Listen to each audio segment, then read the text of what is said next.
What's up, everybody? Thanks for tuning in to the Undrafted and Overconfident podcast on a Monday, January 5th, 2026.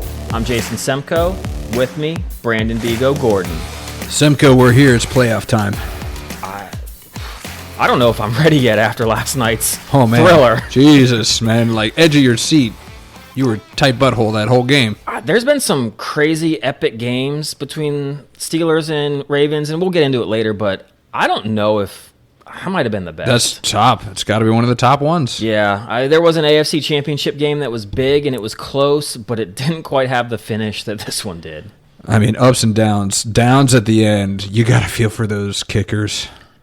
But that's your only job. Yeah. But we'll get in, like you said, we'll get into it a little bit more, man. But outside of the game that was white-knuckling you the whole time on Sunday night, how was the rest of your weekend? A little sad. Took down all the Christmas stuff. Okay, it's time. It's time. I wish we could have kept it up a little longer, but my work schedule, working this weekend, then it might be too long. So it was just bite the bullet, take it all down. It's sad. It stinks because it seems the house just seems a little more empty. Yeah, it does. It always does because you really bring in the Christmas stuff, and you know anybody that celebrates, you add stuff to the inside and the outside, right? Glams it up, shines it up, brightens it up. So when you take it out, it's all of a sudden a little bit darker, a little bit more empty. Like we've started, not a lot, as you can see. We're doing this out of my kitchen right now, and you can see that the tree is still up, very well lit. The tree's still up, and we've got some of the Christmas accoutrements just out, and the lights are still on outside. But this weekend's the weekend. Yeah. Like, if we weren't doing it last weekend, we have to, mainly because my trash people said they're not going to take that tree outside of next weekend. I got to get it down. Oh, they get got it out to the curb. They say after the second week of January, you done ski. You got to take that thing to the dump. That's not bad, though, that you actually have a time limit, though. Yeah. They give me of course, I'm now pushing it all the way up to the expiration date. I'm like, let's just go all the way. But if this looks so nice, and you don't want to take it down, I'm sure the kids love it. They do, and they'll be a little bit crestfallen when it comes down. So, yeah, let them enjoy it. But at the same time, there's also a situation where my kids are like, the tree's still up. Maybe there's going to be more presents. And I'm like, no, the presents are done. We're done. So, yeah. So we'll chop that bad boy down. I got to cut in half. They were like, you can't have it full size. I have to cut that son of a gun down in half for them to throw it in the trash. You got a saw? Yeah, I got a saw. Okay. Not electric. Luckily, I got that raw man strength. You've been working out. You built the gym. That's right. That's what I've been. This is why. So I can cut down a tree with my bare hands. And get ready for the NFL Combine. Ooh, yeah, because we got something brewing for that for the podcast. I know it. But we'll get into that. Pulled hammy and that 40. It's going to happen. Are we going to do our own combine? Do the shuttle, the 40. Bench. We really should do something for like our fantasy football draft where, we all take part in a combine. And it can't be. Don't let it be heavy weighted on the 40 time like the combine does. We do like 3 or 4 events or 5 events or something. Okay. Do like the broad jump, high jump, 40, shuttle, and the bench press. Bench. Got to be bench. So Give me 5. something that I have a chance at. I'm not going to get any of those other ones, but I might have a chance to be top 3 in the bench. It'd be interesting to see where we're at. Oh man, I'm putting money. I'm the slowest person in our league right now. I might have to be. I don't know. You don't want to call anybody out right now. Darkness. Oh, Darkness. He's fat. He runs. He's got the mindset. I think he could beat me in a foot race. It's a short race. Yeah, it is. Who really wants that first pick more, you or Darkness? Or the last pick. I don't want the last pick. Exactly. That's what I get really every year. Fighting for it. Oh my god. So you took the Christmas light down. You know, it's a somber moment, sad way to end the holiday season. But little birdie told me that you're going to step your game up next year. You're competing with somebody. Is that right? I am. Todd Benjamin French. His name's Benjamin. Is that right? I don't know. Okay, we're it just is now. Yeah. I think that's our bit now. TBF. We just make up middle names. TBF. So you're challenging. You're throwing the gauntlet down. You're challenging. We talked a little bit, and I think we've both been a little disappointed with how our neighborhoods have looked with the lights. Not just your house, but your whole neighborhoods. Yes, both of our neighborhoods and the whole development as a whole. Like, there's a few really good houses. I got one house on my street, and he's making me feel like I got to pick up my game. Okay. And Todd feels the same way. He's like, there's a couple houses on the street that look good, the rest not so much. But if we pick up our game, maybe everybody else will pick up that. Okay, so you're trying to, high tide raises all ships type situation. Yes. Okay. But I obviously want to outdo my friends. Yeah, of course. Shocker. Semco wants to compete. So, look, if you want to go all Clark Griswold on that thing, then have at it, buddy. Yeah, more power to you. But no, I definitely, there's room for improvement. Okay. And I think can make it look nice. But a little competition will really make sure. Because I've had the icicles to do on like the gutters. Yeah. For 2 years and just haven't done it. Oh, okay. So you haven't even put them up? No. I mean, I put lights up. A lot of times it's just the ones that you just the nets that you kind of throw over. Yeah. That's the real lazy man's lights. Taking them down was so nice. It did not take long at all. You're like an old fisherman casting a net out just onto your bushes. You're like, done. Takes all of 2 minutes. I did that, and my wife came outside, and she's like, you got to set those a little different. I was like, really? You can't just throw it on? No, you have to, hook it around some twigs and some branches. There's an art to it. Apparently. But yes, there's room for improvement, and I'm ready, and I think it'll be great to kind of go over to the French's, see what they got. Yeah. Then come over to my house. You can do a little recon? Like, oh, man, they put up inflatables. And not the first year. I don't want to. I want to see how it goes kind of like blind. Right. Yeah. And then if he kicks my butt, then maybe I'll have to do a little undercover recon. Gets a snow machine, just like... That's, I think, where it's going to get to, is we're going to end up getting, figurines and lights everywhere, and it's going to be... It might get Clark Griswold. Yeah, that's never going to happen over here. No. Not at this house, no. I put up the lights just to not look like the house with no Christmas cheer, but I'm never going to be in competition. There's a house within iShot. You see it. We talked about this. It's very nice. Very nice. Professionally done. Yeah. And I'm never going to do that. I'm just like, all right, well, if they look out their window, at least they see there's some lights over in this general direction. Because you see my neighbors, they don't have anything up. So I'm actually kind of standing alone, except a little bit further down the street. Yeah. Whereas these guys are going all out. And I also use them as a marker of, okay, when they take their lights down, then I'll take my lights down. But if they don't take them down by the end of this week, I'm done. I'm taking them down. That's the right time to take it down. So, I mean, we're not flashy. I don't really care what my neighbors think. Apparently, you're more obsessed with what people think about what your house looks like, but I don't. So slightly, but it really is. I just want to have a better house than my friend. Yes, of course. It really drills down to that competition piece. And then that means more to me. I mean, it doesn't have to be for money. It's just for the pride. It's for the pride. Bragging rights. Yes. Well, I can tell you a couple people that don't have pride or bragging rights right now because we saw not one, not two, not three. We saw 4 head coaches shown the door today on Black Monday. That's actually a low amount to me, I think. I think there's more coming. There have to be. I mean, yeah, there are plenty of people that deserve not to have a job, but you go through, first one was Raheem Morris. That couldn't have happened any faster. I mean, with the quickness. They even ended the year hot. Yeah. They helped get a team into the playoffs. Yeah. Kind of can help ride that a little bit. Yeah, well, not only did they help the Panthers make it, but they also beat the Bucks late in the season that also affected them making it. So that was a double punch to the Bucks. Yeah. I don't think there's a team that's more hated in Tampa Bay right now than the Falcons for ruining their playoff chances. That's really going to be some good games to watch next year. A lot of ill will. The quality will be any good. No, but the emotion will be there. Yeah. Right? Yeah, so Raheem Morris, the first one to get the walking papers. Then I think Stefanski for the Browns was next. That was really the only one I truly felt was it just was one that it was time. Yeah. He'd been there long enough. He tried. I don't even know if it's his fault. Yeah, honestly. That firing reminds me a lot to a lesser extent because he didn't have nearly the success. But that reminds me a lot of the Vrabel firing for Tennessee. Yes. Because it's like, you plateaued. We're not going any further with you. You're a great coach. I don't think anyone denies that. But you're done here. It's just it's not working out. It's like if you've kind of lost the locker room, you've lost the fan base. I mean, he could be... I've seen kind of a list of next coaching candidates. He's high on the list. Yeah, I think he's already in line to interview for the Titans, the Giants, and one other. So he's obviously in demand still. It's just, again, just not a good fit. I was a little surprised at the Pete Carroll. Maybe not as surprised if he wasn't like 85. I was about to say, come on. It's like they can't wait around with this guy. It was either get it done now or don't get it done. But I think they're going to fall into the trap that, look, I know the Bears, they ended up firing their coach quick, getting a new coach, but I don't know if it's smart to have this whole, so we got the first pick in the draft. Let's bring in a brand new head coach. Now, unless you get a guy, like the Rams had Jeff Fisher with Jared Goff.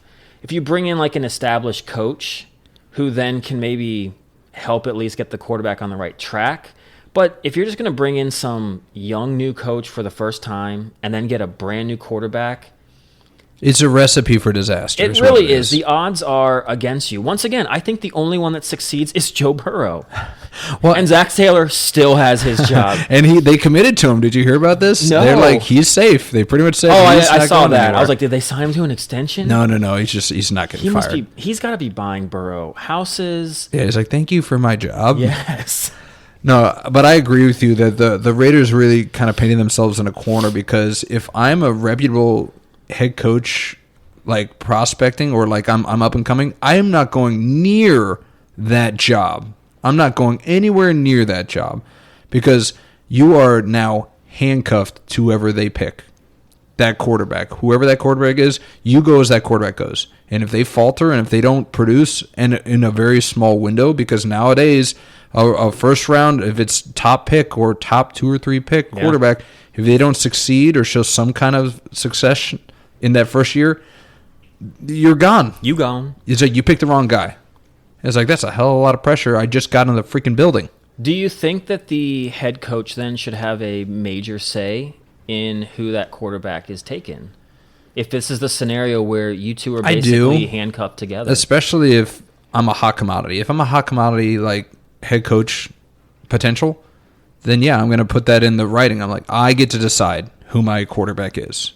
But even at that point, you're getting somebody right out of college. You have no idea how he's going to translate. Because even if you're the best scout in the world, we've seen it time and time again. You cannot predict who's going to, at 100% closing rate, who's going to be incredible and who's going to be doo-doo. I saw something that the top 3 picks, and it might have been 4 of the 5, the first option that they need is a quarterback. And I'm like, look, I know last year's draft was great. Oh, man. But that happens once every 30 years. Seriously. So some of these teams, like the Cardinals that are picking 3rd, you're going to have a 3rd choice. Are you just going to get a quarterback? And go on the Cardinals. They're the 4th, right? Joe Gannon gone. Poof. He had 3 years. He was attached to Kyler Murray, which is crappy because he came in and inherited that, and he benched him on purpose because they were like, he's no good. So now Kyler's in limbo, right? I think they've gotten to like March 18th to pick up his $19 million option. There's no way. He's got to be gone, right? It just reminds me of like Robert Griffin III. When you knew that date was coming, you knew they weren't going to pick up that option, though. There's no way they're going to pay that kind of money. I mean, you could argue that he could have played that second half of the season, and they'd still trotted out Brissett because they thought they had a better opportunity of winning with him. Brissett, when he had like Harrison Jr. healthy, they were much more explosive of an offense. And Kyler Murray, I don't even know if it's the size. We kind of joked on, I think, the first or second podcast that it doesn't even, they had to put a clause that he has to read the playbook. Yeah. He maybe should have stuck to baseball.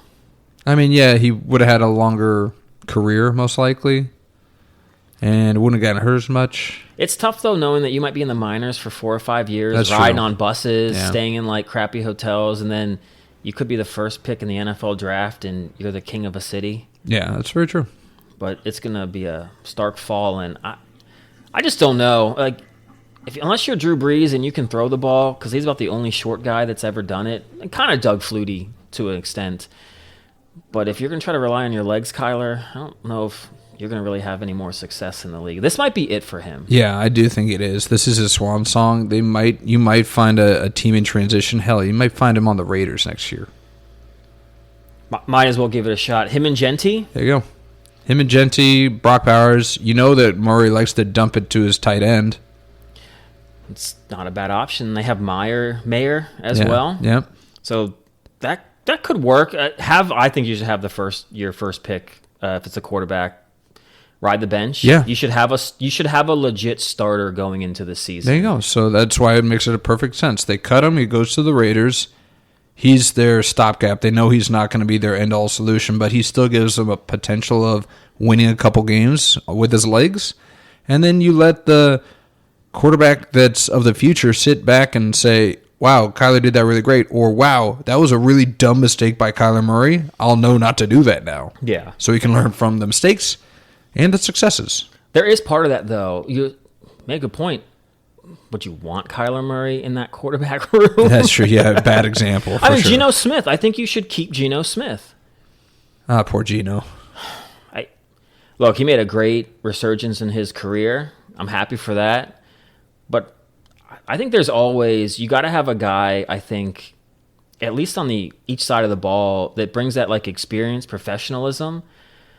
Maybe you don't want Geno Smith, but I think the Raiders should try to keep him. Have him be the week 1 starter. Have him take the first reps. I can see that. And then, look, if preseason comes, or kind of like the whole Matt Flynn, Russell Wilson, if Russell Wilson just outplayed Matt Flynn, so if the Raiders' number 1 pick ends up outplaying Geno in the preseason and practice, then have him start week 1, but don't have him going in as the starter. Yeah, I mean, it's tough because the fans are going to want the first pick overall to be your starter. If they could do it logically, the Raiders would trade back stockpile picks and they'd get their offensive line in order because Gentry's dying on the vine there, he's going to be so good if they get an offensive line. And if they bring in a quarterback with the offensive line, they're going to murder this kid.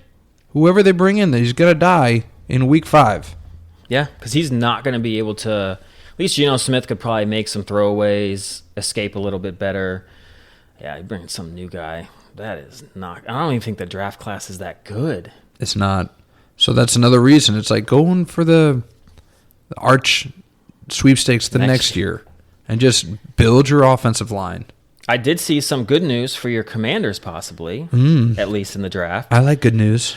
Because it seems like every team in front of the Commanders needs a quarterback. Commanders might get like the best defensive line player. All right. Or the best offensive. No, we don't need an offensive tackle for once. We're actually anyone on defense. Yes. We can get the best position player. Yes, we can. Yeah.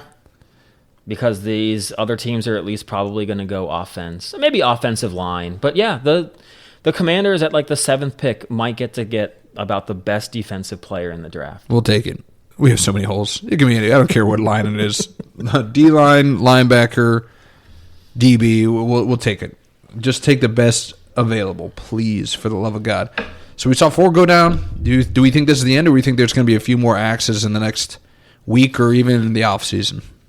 It feels like when they do this, they do it with a quickness. Like they fire these guys like minute 1 because they're already gearing up for the combine and for scouting and for staffing. So I feel like if we are going to see more firings, they're going to be pretty soon. Because a lot of teams have come out also and said guys that are safe. We mentioned Zach Taylor. Somehow Mike McDaniel is safe. I hear Aaron Glenn is. How?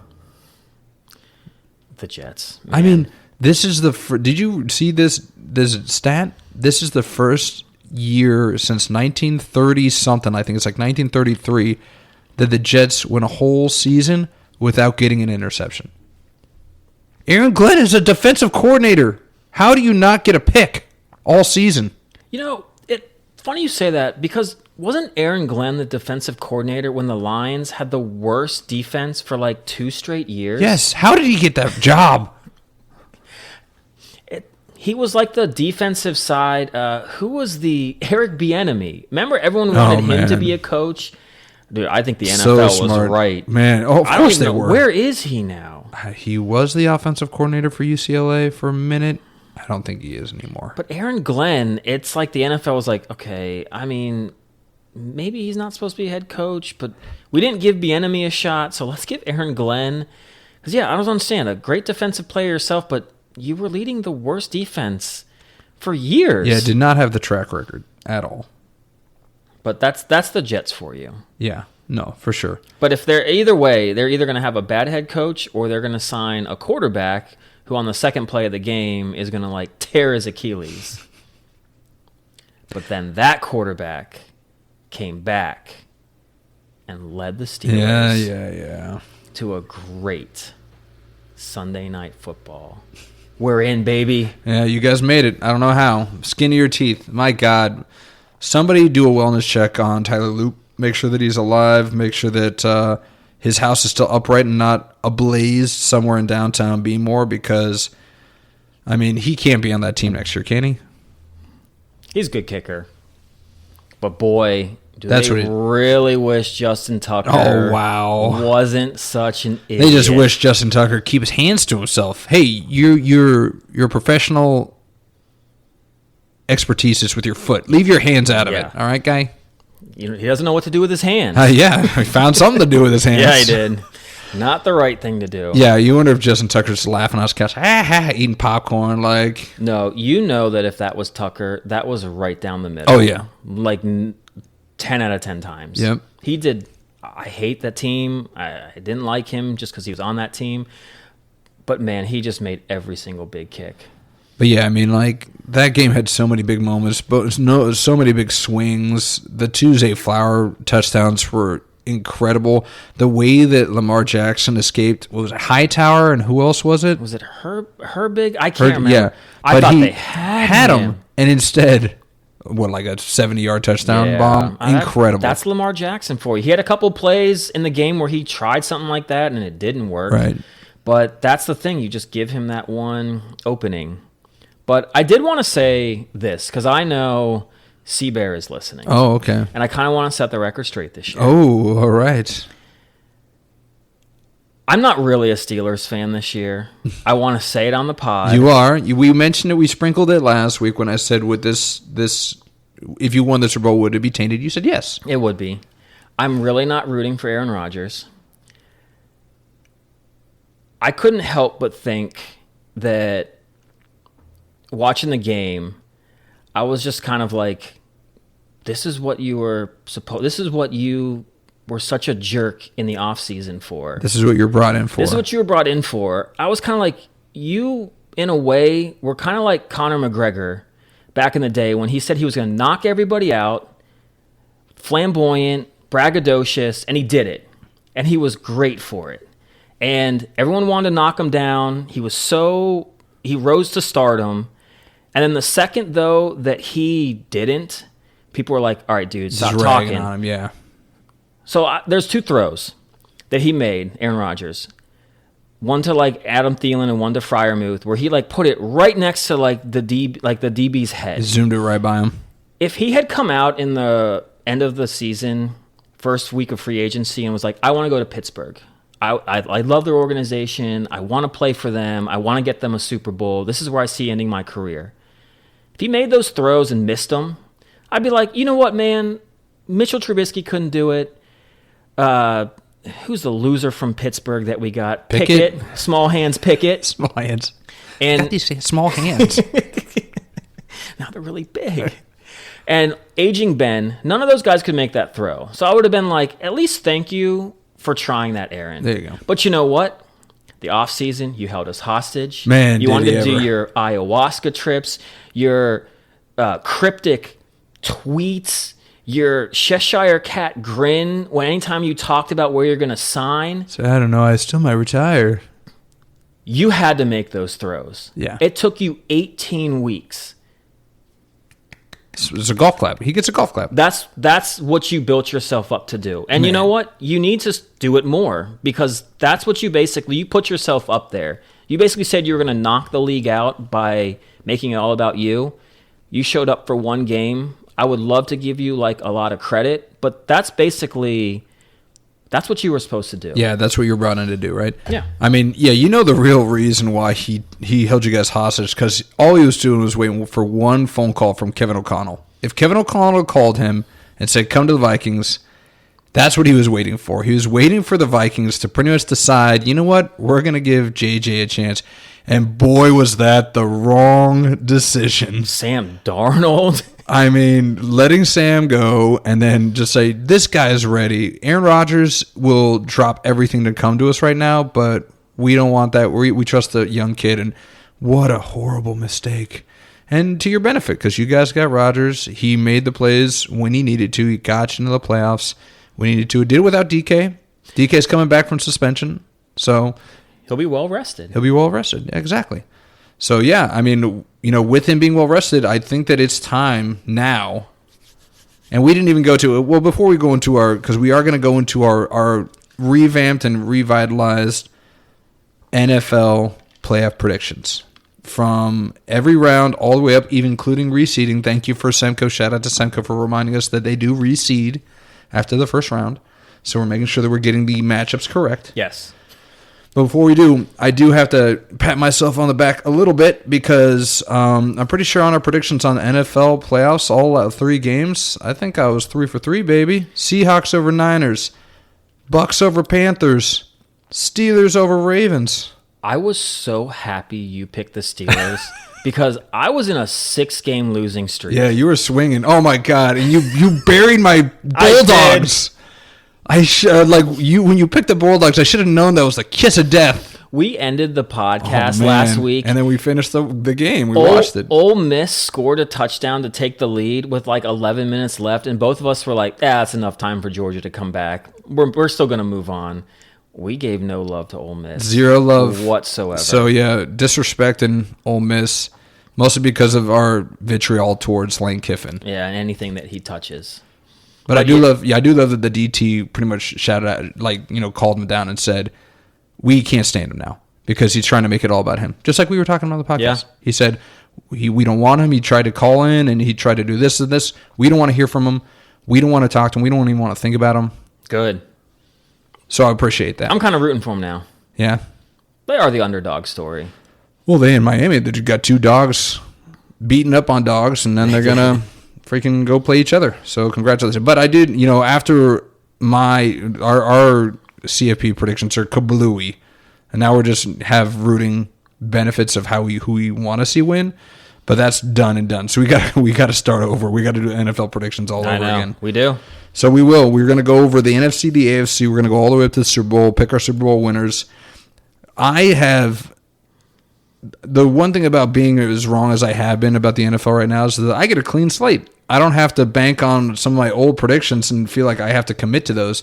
Semco, I don't know if you're going to, because your guys that you had making it all the way to the Super Bowl, they're still in it. I'm interested to see if you revise those decisions or if you're going to stick to your guns and you're going to see them all the way. So with that, let's go ahead and have you lead off. You want to go NFC first? You want to go AFC first? Let's go NFC. I'm impressed that you spun that so positively, that even though I got everything wrong, this actually works out into my favor. It does. I get a clean slate. Everything works out, Bigo. Everything's coming up, Bigo. That kind of worries me.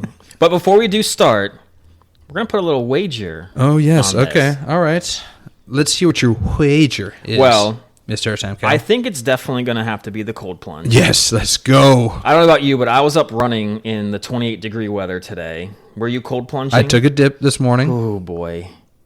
Icy. I really don't want to lose. Yeah, because the rule is not only if we're going to make it about the cold plunge, but you can't pick a warm day. It's got to be a cold day. That's why I kind of want to do the cold plunge for this, so that once it's kind of over in February, we can get it done. When it's a little bit, yeah. Okay. Well, no, but I didn't want to save the cold plunge for a summer bed or something. Right? Yeah. Come on. Yeah. So we got to do it, middle of February. So yeah, we'll pick a day where it's below freezing. Luckily, it insulates very well. So even when it's sub 30, sometimes the temp is still right around that 35 degrees or so. Lord. What's our commitment? How long are you gonna stick in? You do 10? I do 10. 11. Oh, no. You're going to do 11? Yeah, I'll do 11. Okay. All right. I submerge completely, right? I dunk my head in, and then I pop up so I can breathe, but then I stay up to my neck. I actually think that's probably better I think so, too. With the weather. Yeah. Yeah. I would probably do that. Because my wife, she'll go up to, her chest, and she'll keep her hands out, because it does lock your hands up when you keep your hands in there. Yeah, those fingernails and stuff. Yeah. Well, yeah, you just lock up. But she's just dying. That's why I was I think that's why you can only stay 2 minutes. You got to go all the way. It's just I can't do it. Yeah. So, all right. So, come the end of the Super Bowl, and then maybe we need to do kind of a point structure, right? For every, what are we doing for point structure? We're doing the first round is we want to double it, 1 point, 2, 4, and then if you pick the Super Bowl winner, 8. I like it. 1, 2, 4, 8. Yeah. Works for me. I'm going to get a perfect score right here. I don't think either of us. Our track record. Well, that's right. We're due, right? I'm due to get everything right. It's the due theory, yes. But yeah, let's start with the NFC. All right, we're going NFC. One of these games I think I've looked at and thought about all day. I still don't know where to go. I do think two of the games are pretty easy. Pretty locked in. Yeah, I think the Rams take care of the Panthers. I know the Panthers did just beat the Rams, and that actually probably plays into the Rams' benefit. It's hard to beat a team twice, yeah. Especially when you just played them. Now it is the playoffs. It is in Carolina. I don't want to take that away. I do. That means nothing. Teams traveling from the West Coast to the East Coast. Oh, stop. It's a thing, man. It's not as big as the weather, but those West Coast teams traveling to the East Coast generally doesn't go well. I don't know. Okay, I'm gonna save mine, but go ahead. I'm kind of hedging my bet here a little bit, if the Panthers do win, stick to your guns. No, though I got the Rams. And I think the Packers are just too decimated.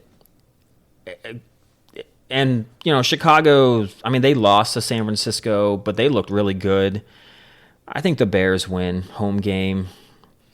But the San Francisco Eagles, what to make of the Eagles? Man, that's going to be a good game. It just has to be. But I got to go San Francisco. Oh, okay. All right. I'm believing in that NFC West. Okay. Who you got? All right, we're going to go round by round? Yeah, we'll go round by round. I don't like this. I don't like this at all. I'm going to give you the details to it, but we're locked in. We're simpatico on this. Oh, okay. I thought you might have picked the Eagles. I was close. You mentioned how you kind of thought they were a sleeping giant. I can't pick the Eagles. I just can't stand them. I can't pick them. I did want to say, I felt like, the year after they lost the Super Bowl to the Chiefs, that following year, something was off. They just weren't quite playing that well. They're playing better now than they were, but they just weren't that Eagles team that we saw that Super Bowl season. They weren't the same team we saw last season. Maybe they beat the 40. I just don't see them going all the way, though. There's just something off with that team this year. Out of those three matchups, I do give the Eagles the most benefit for that home field advantage. The Link is no fun place for visiting teams to go. And then, of course, if you want to go with that same argument, West Coast to East Coast, you can kind of go with that. That game, and I'll go over the other ones kind of quick. I'll end with the Niners-Eagles because I think that has the most cachet to it. Rams-Panthers, I agree with you. Panthers, maybe I disrespect them because they came in under 500 in the playoffs. Maybe I disrespect them because I still don't believe Bryce Young is the real deal. Your boy McMillan is going to be the offensive rookie of the year, probably. Yes, he is. Yeah, a lot of good he did me in the freaking week I played you. But Rams, in these instances, it's hard for me not to go with, seniority and legacy and whatnot. And Stafford knows how to win. Devontae's going to be healthy for that week. You got Puka. You got everybody kind of rolling in, ready to go. And to your point, we talked about this Rams-Panthers game. Everything had to go right for the Panthers to win that game. And it did. I don't see it landing all that way the same. I just see the Rams coming in fiery, ready to roll, and I see them beating the Panthers. Devontae Adams back is going to make all the difference. I think it will. Because even when they're inside the 5, they keep you guessing, right? We could run it with Kyron, or we could just do a fade to Devontae. They love doing 5-yard touchdown fades to Devontae. If it's single coverage, why wouldn't you? Yeah. And then if they're going to sit there and double, that's when Kyron just picked up so many touchdowns. You got Stafford, just a sniper as a quarterback, even in his 15th year in the league or something insane. Led the league in passing yards. And then Devontae just being the one of the best route runners in the league. Yeah. It's a match made in heaven. Packers Bears. I'm gonna make it a little bit closer than maybe you. I think the Packers have a real good shot at this game. The reason I do is just because I think that the extra week's rest for Jordan Love is going to make all the difference. They really, one of the benefits of them being where they were, they couldn't go up, they couldn't go down. There's no reason for them to risk injuring people, so they've gotten a couple extra weeks of rest to really kind of prepare for this. To your point, this is a rubber match game. Packers 1-1, Bears 1-1, right? Packers do have a bunch of playoff experience. Thought those players, they almost always seem to make the playoffs, and they all they play really well in almost every playoff game. Yeah. Yeah. And if there's... Man, am I really going to switch this up? You know what I think I am? I'm going to switch this up. You know, Jimbo, for you... Oh. And because I'm still not a huge believer that Caleb's going to be ready for the moment when it arises in the playoffs. Even though it's at home, I can see him kind of shaking, you know, when the game's on the line. So I'm going to go Packers. I think that Jordan Love's going to be healthy. I think that their wide receivers corps is going to be the healthiest it's been in a long time. And I'm going to say the Packers are going to go in to Soldier Field, and they're going to beat up on the Packers. You got Ben Johnson. He obviously has playoff experience, but his offense was bleh against the Commanders last year in the playoffs. I mean, they weren't fantastic. He was doing too many trick plays for no freaking reason. He might have learned from that. Maybe he did, maybe he didn't. I feel like his ego is one of the biggest in the league right now. How could it not be? I think that's actually one of the reasons why I'm going to pick him is because I think that defense, I know they just picked up a couple guys, but they haven't really been on the Packers team. I think his offensive mind, if this was somehow another head coach, I might think differently with the Bears, but I think at least for this game, maybe longer, we'll see. But I think that they're going to make it. All right, well. But I don't think it'll be a blowout either. But I got faith in Caleb this game. All right, man, how you've changed from week 1 to now. You were just...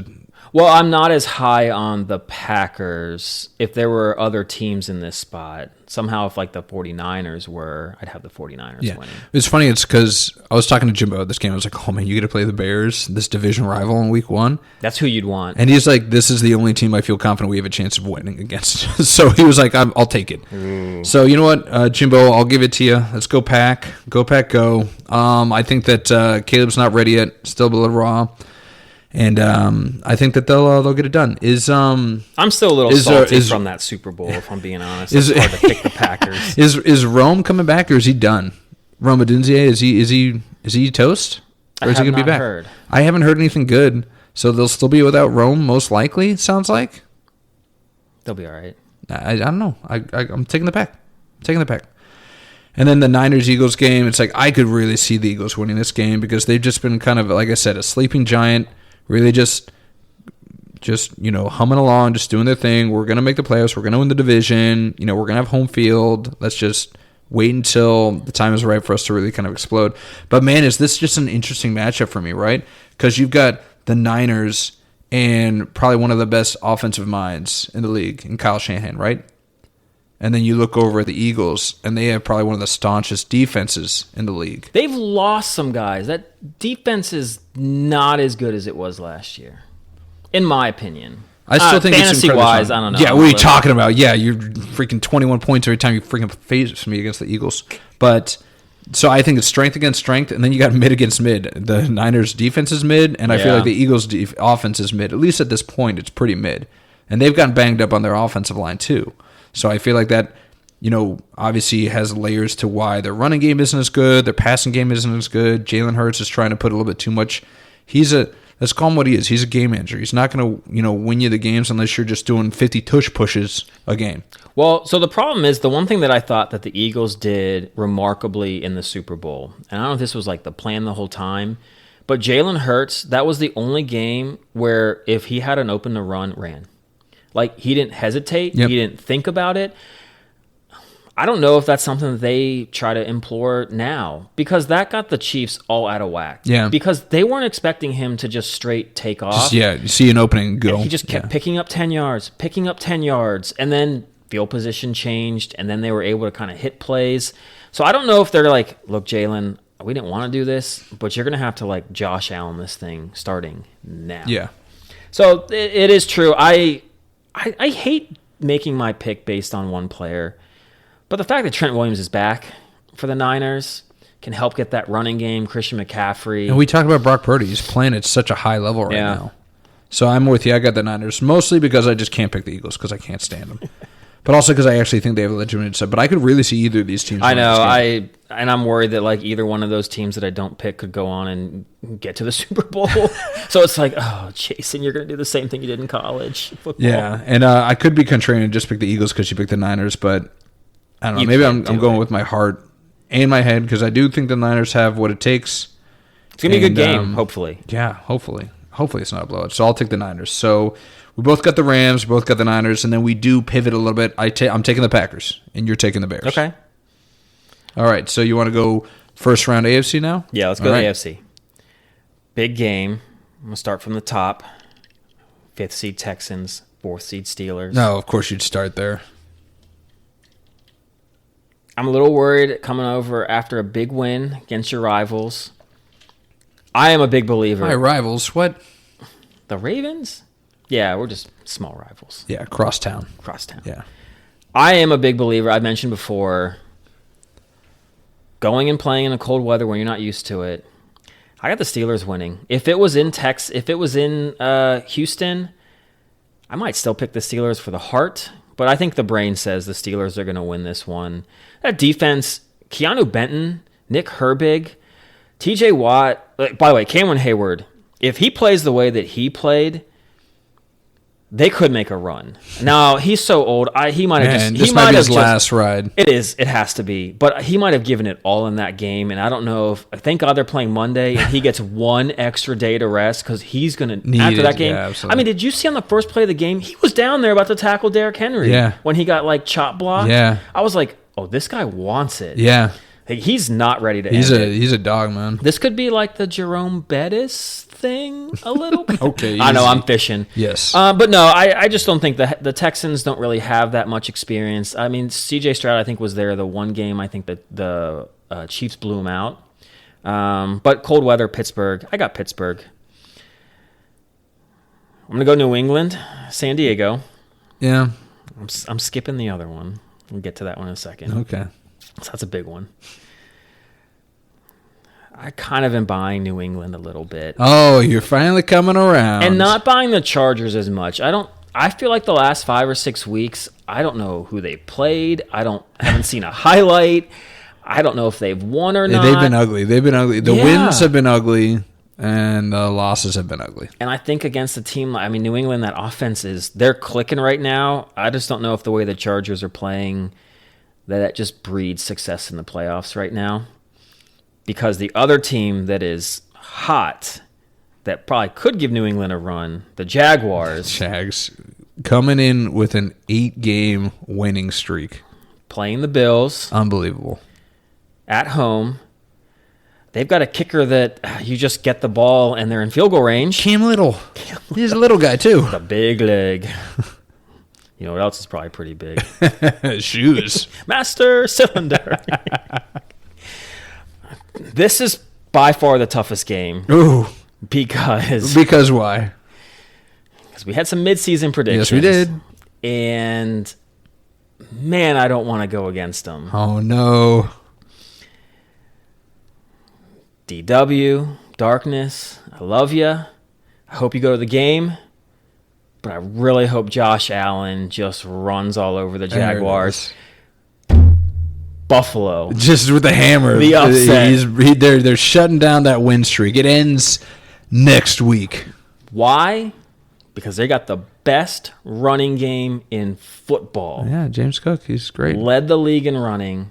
Josh Allen, this is probably his last or second to last year that he can just, I'll kind of call it like LeBron Jamesing, like against the Warriors. Just give him the ball, overwork him, and ride him hopefully to a Super Bowl.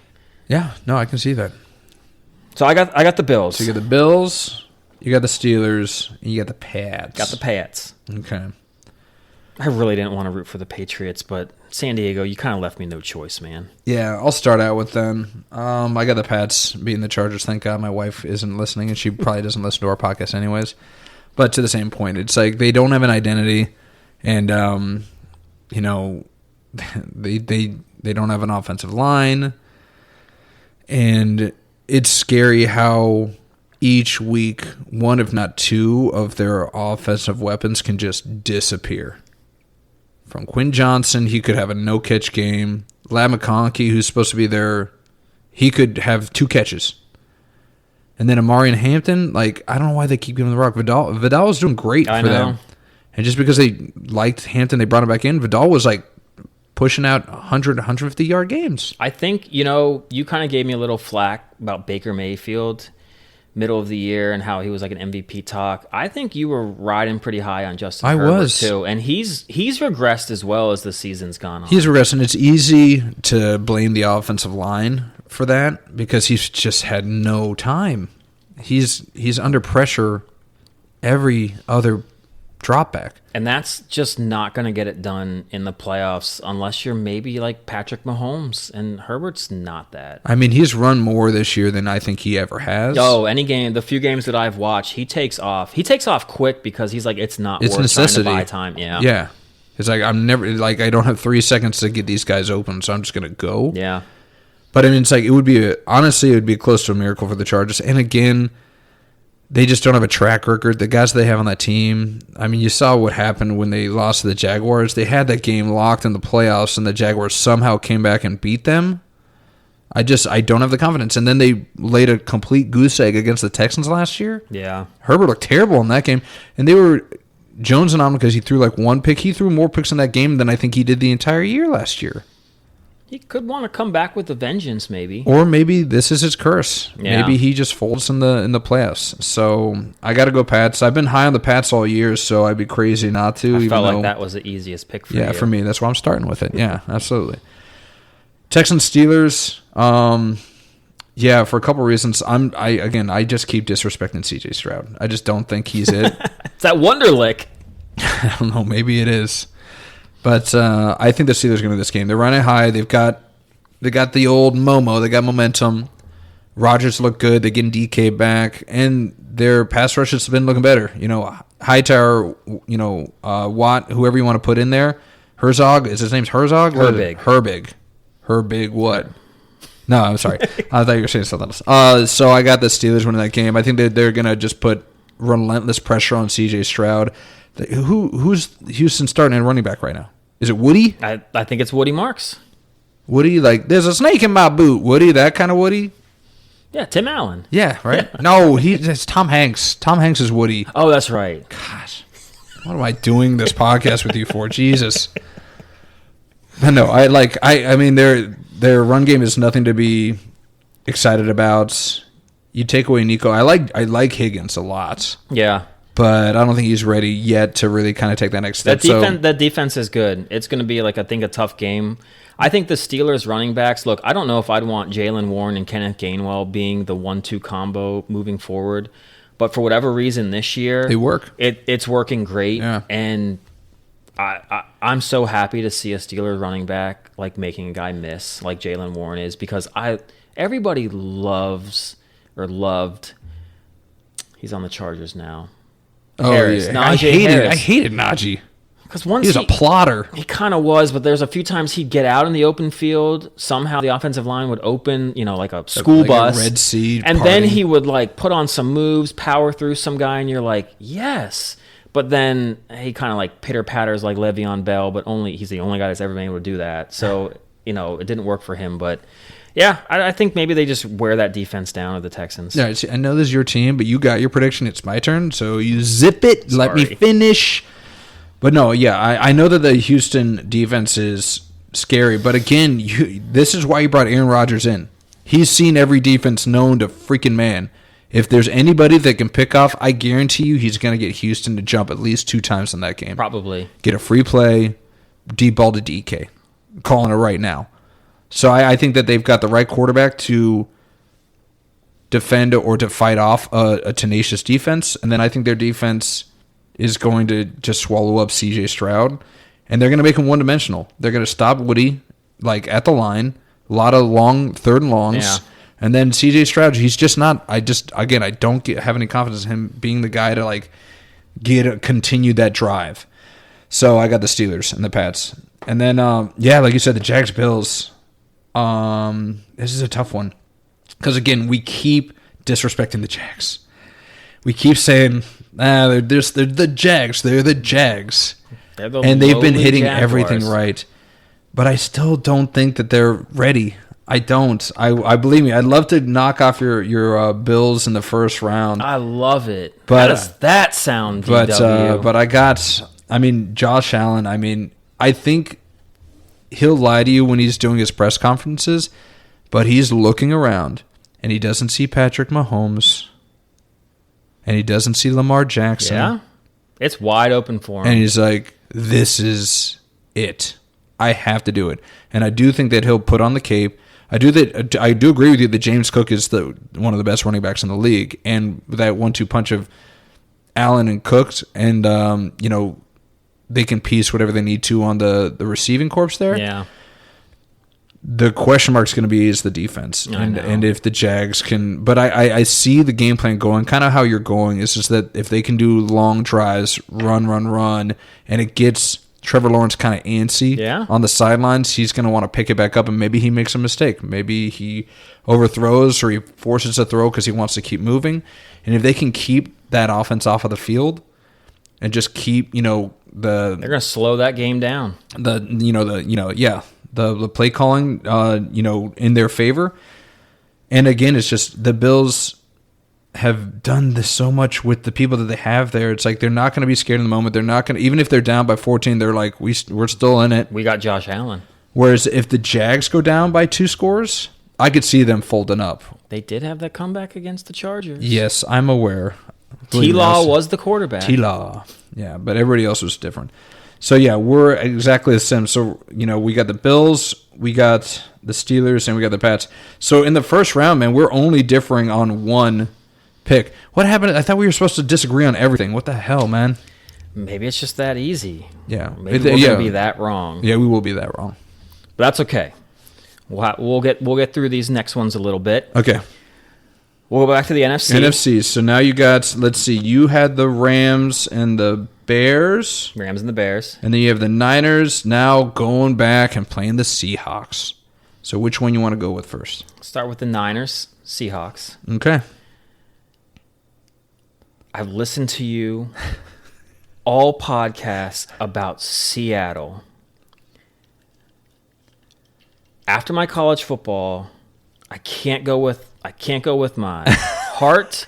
I can't go with I don't want you to be right about something. I think it's time to just kind of believe in Sam Darnold. You want to believe? Seattle. You're a believer. I'm a believer. I'm a belieber. Oh, gross. Justin Bieber. Sam Darnold kind of looks like Justin Biebs, doesn't he? I don't know. They do a good little duet together. Maybe. There you go. I am buying it. Seattle at home against the Niners. Yeah. I hope it's a great game. I wouldn't be surprised. Any of these games almost, except for maybe one that I'm going to get to. I think all will be really close. But I think Seattle at home. That's about it for that one because I could see it going either way, but I'm buying the Seattle train. And the Rams. Toot, toot. All aboard. All aboard. But the Rams, Bears. I got the Rams. Yeah. You're going with your midseason. You had the Rams. I do think that I'm a little not as believing in the Packers as maybe I should be. Like I said, I think if there were a lot of other teams in that 7th seed, I do think they could take down the Bears. So I think the Rams, they actually, I'm going to say this, they might struggle more against Carolina than they do against the Bears. Wow, okay. I'm going to say that. So All right. I got Seattle against the Rams. You could say Seattle against the Rams. All right. I'm with you. Like, I've been a Seahawks believer. I was pissed off two podcasts ago when I was like, why didn't I pick the Seahawks? Yes. Why did I pick the Lions? So, I'm fully aboard with it. And, again, I know that it's a quarterback-driven league, but at the same time, Clint Kubiak's been doing a really good job of calling plays for Seattle right now. So I think that he's kind of the Sam Darnold deodorant. So I think he can do a good enough job of like, listen, we're going to stay on schedule. Don't do anything stupid. You got one of the best, if not the best wide receiver in the league. I'd say the best right now. Right? A.J. Barner, I predicted was going to come out. He's starting to come out. He is. I don't know if it's just, once again, we talked about the whole NFL draft and having the right guys playing on the right teams and organizations. Maybe this Kubiak and Darnold, unfortunately, Kubiak is probably going to be a head coach he'll probably next be year. Head coach next year. But could they be a perfect pair? Because Darnold, he looked okay last year with the Vikings, but you just never felt like he could take the team down. He was just throwing it to Jefferson. Yeah, and managing the game. But you watch Seattle play, he's making the plays. He's throwing them down the field. The running game has been really good. I mean, man, you'd hardly. I know that you're horny for the Steelers 1-2 punch, but man, I don't know. Seattle's got, I think, the best 1-2 punch in that running back room. It's just, could they stay healthy? Yeah. Both of those guys and they're here. Get hurt all the time. They got an extra week to rest up. I know. Right now on paper, that team is so hot right now. She's another 2 weeks in a row. Zoolander. I'm a hot little potato right now. But again, I'm sorry, and I think I said, I don't know if I said I had the Seahawks, but of course with my seeding, I have the Seahawks playing the Packers because I have the Packers winning. So I got the Packers, Seahawks, and I think that the Packers are going to run roughshod on the Packers. What did I say? The Seahawks are going to run roughshod on the Packers. So Jimbo, you're going to have your bragging rights. Jimbo's wife is a huge Bears fan. Did you know this? I did not. Huge Bears fan. Whoa. So yeah, split household that week one. So Jimbo, I'm predicting you will have bragging rights over the misses, but then you're gonna get punched in the mouth when you go up to Seattle. Seattle's gonna beat the Packers again. Again. Once again, if the they are the Packers Waterloo. What do you want? If the Packers just didn't beat the Steelers, I'd feel bad, but I'm really glad that the Packers are gonna lose again to them. Seattle. I think that they outkick their coverage beating the Bears, but then I think they go into Seattle and they probably have this emotional exhaustion beating their division rival, and then they go in and they're just gonna be gassed. So I don't think that they're gonna beat the Seahawks. And then I got the Niners Rams. I purposely have this because I was really high in the NFC West, and I've got all three of them making it to the second round. I just realized that I have all the wild card teams making it past the first round. I don't know. That's probably a death blow, but we'll see. So with the Rams and the Niners, I got the Rams. Nice. Devontae got hurt, but he got better, right? And I think when I disrespected him earlier in our first podcast, it was because I was afraid that they were going to have a serious injury. We haven't seen it yet. No. And now they're going to be hypersensitive to injuries, and I just don't see them really risking injury or just being very, very smart with it. So not that you can predict injuries or anything, but I think that the Rams are just a more complete team. I would argue that they're just as good on offense as the Niners are, even with Trent Williams on that team. Yeah. And I think that the Rams just have a better defense right now. I could see Verse just taking over the game and just, scaring the crap out of Purdy. So I got the Rams beating the Niners in the second round. So we both got Seattle, Los Angeles in the NFC Championship game. Damn it. Yes, we do. Hey, great minds think alike sometimes. It's I really could see Eagles, Rams. I really could. I could see so much. I could see basically any team but Carolina has a chance here. Yeah. Being in this spot. It's so fun, right? It's so fun that we have a playoffs where anybody could win this. And because the cream really raised to the top this year, right? We saw a lot of teams just look heads and shoulders above some of the other teams. The last 4 to 5 weeks, the favored teams in these playoffs, they just about won every single game, unless they were playing each other. But they were beating up on all the other teams. Yeah. So every team is kind of coming into this playing really well at the right time. Yeah, you don't really have a lot other than the Panthers. But teams. They've been playing for their standards, I guess. They've been playing well. Well, I'd say one on each side, right? The Panthers and the Chargers, they kind of both limped in to the playoffs. They're kind of hobbling in. But everybody else, like you said, they're humming. Yeah. And they're ready to go. All right. So we got the NFC kind of taken care of then. Let's go over to the AFC, man. So you've got the Bills playing the Broncos? I do. Ooh. I really do like Denver. I love everything that they've done. Defense is lights out. It's like I'm caressing myself because I feel a big butt coming. Big old booty. Big old butt booty coming through. Bo Nix just is way too inconsistent. I know people love him. I think they love him on paper because 1 minute it's about how he commands the offense. The next it's about how he can be a great runner. He's faster than you think. The next is he can find the open guy, but he doesn't seem to put it all together for a full game. big playoff game. I know he's played in one before. I think Buffalo goes in there and wins. I just am not going to buy Bo Nix over Josh Allen just yet. It wouldn't surprise me if it happened, though. I think that's going to be a close game, too. So, Bills going to the AFC Championship Ooh, all game. right. Not like they've been there before. Now, who are they playing? Ooh, your Steelers against the new Patriots dynasty. It really sucks seeing that because that AFC Championship game against the Steelers, when Troy Brown returned that punt at Three Rivers, it was that long ago. I still do, and Tom Brady threw a couple touchdown passes. And we haven't, I think the Steelers have won one game against they beat Tom Brady once. We did beat the Patriots this year. I just don't know if they go into New England, man. I so badly want to pick Pittsburgh.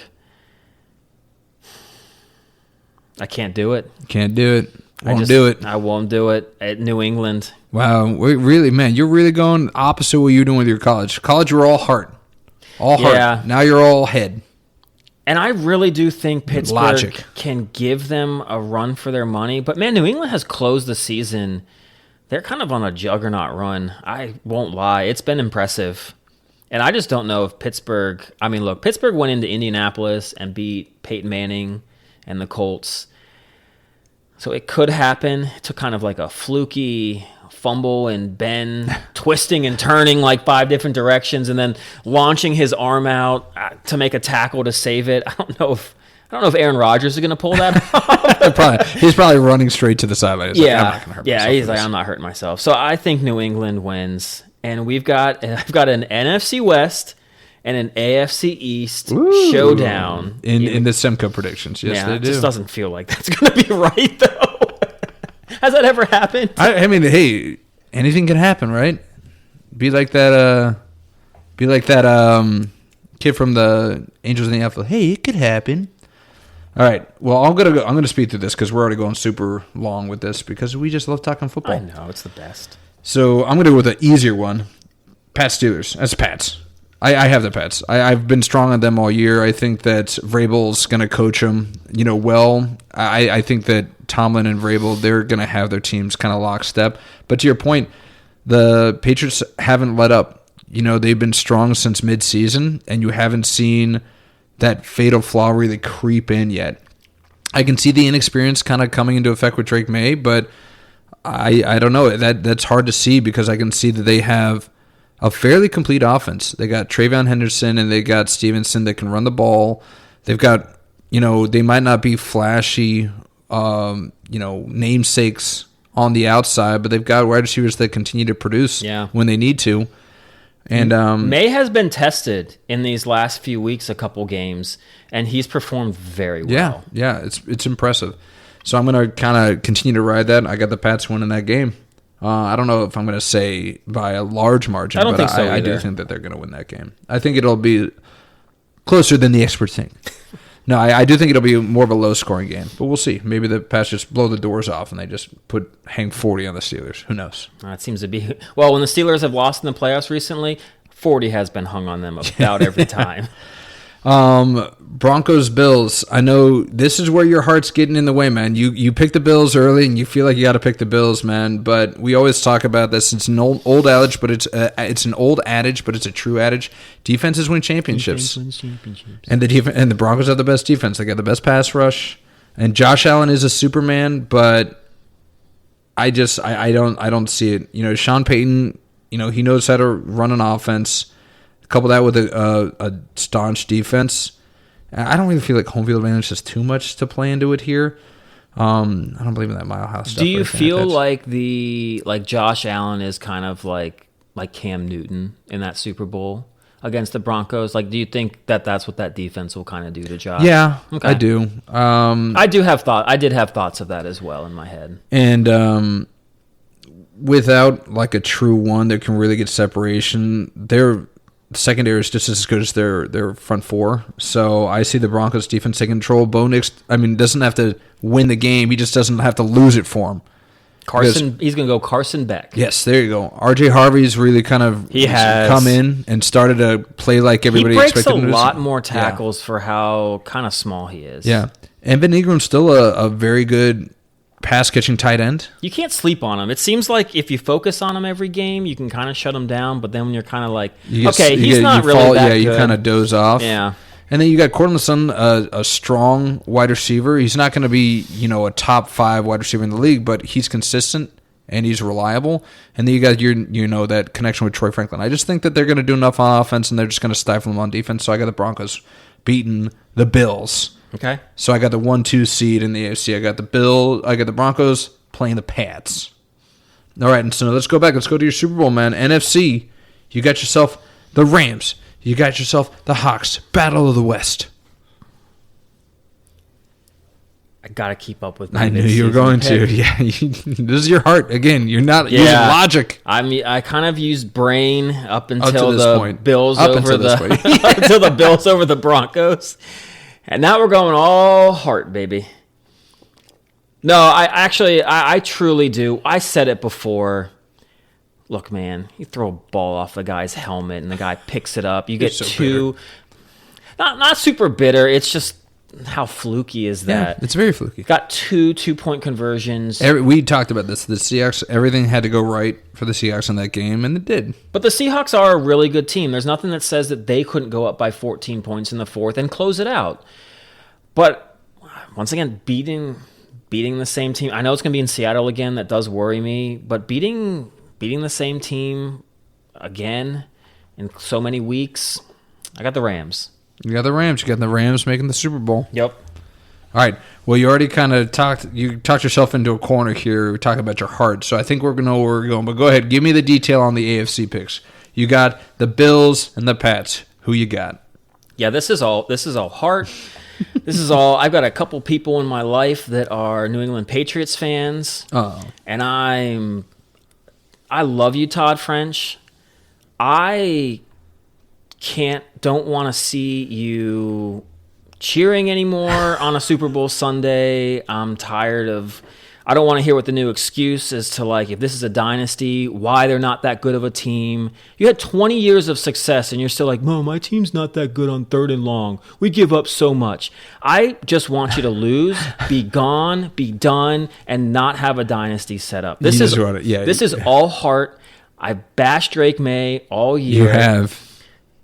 And I love Josh Allen. You do love you some Joshy. If there's ever a time in the universe that my heart can win out over my brain. Oh, that's sweet. Can this please be it? Jason needs a break. He lost the belt. Come on, universe. I lost all my college football picks. Yes, you did. Badly. Bitls, Rams, Super Bowl. Super Bowl, just like you predict. Man, if that happens, man, you really are Miss Cleo because you had this exact matchup mid-season. So I congratulate you that this is even a possibility. Thank you. Not a great possibility. No, it's not. But a possibility nonetheless. Rams, Hawks. I'm going to go the other way. It's like I knew you would. I was super high on the Hawks. I got to stick with them. I'm going with the Seahawks over the Rams. You're going to use your heart in both of these games. Yes, I am. I'm excited to see who your Super Bowl winner is going to be. Ooh, all right. Because I know who's going to be in it. Yep. So I got the Seahawks beating the Rams. You say it's hard to beat a team that far back, but this is a rubber match. The first game that they played, that was a 2-point game that the Rams won. This is a 1-point game this year. This is an even matchup. I think exciting. I think the NFC, every game could go down to the wire. So, I mean, I think that I'm relentlessly optimistic that all of these games are going to be just like must watch and super exciting to see. I hope this one is too.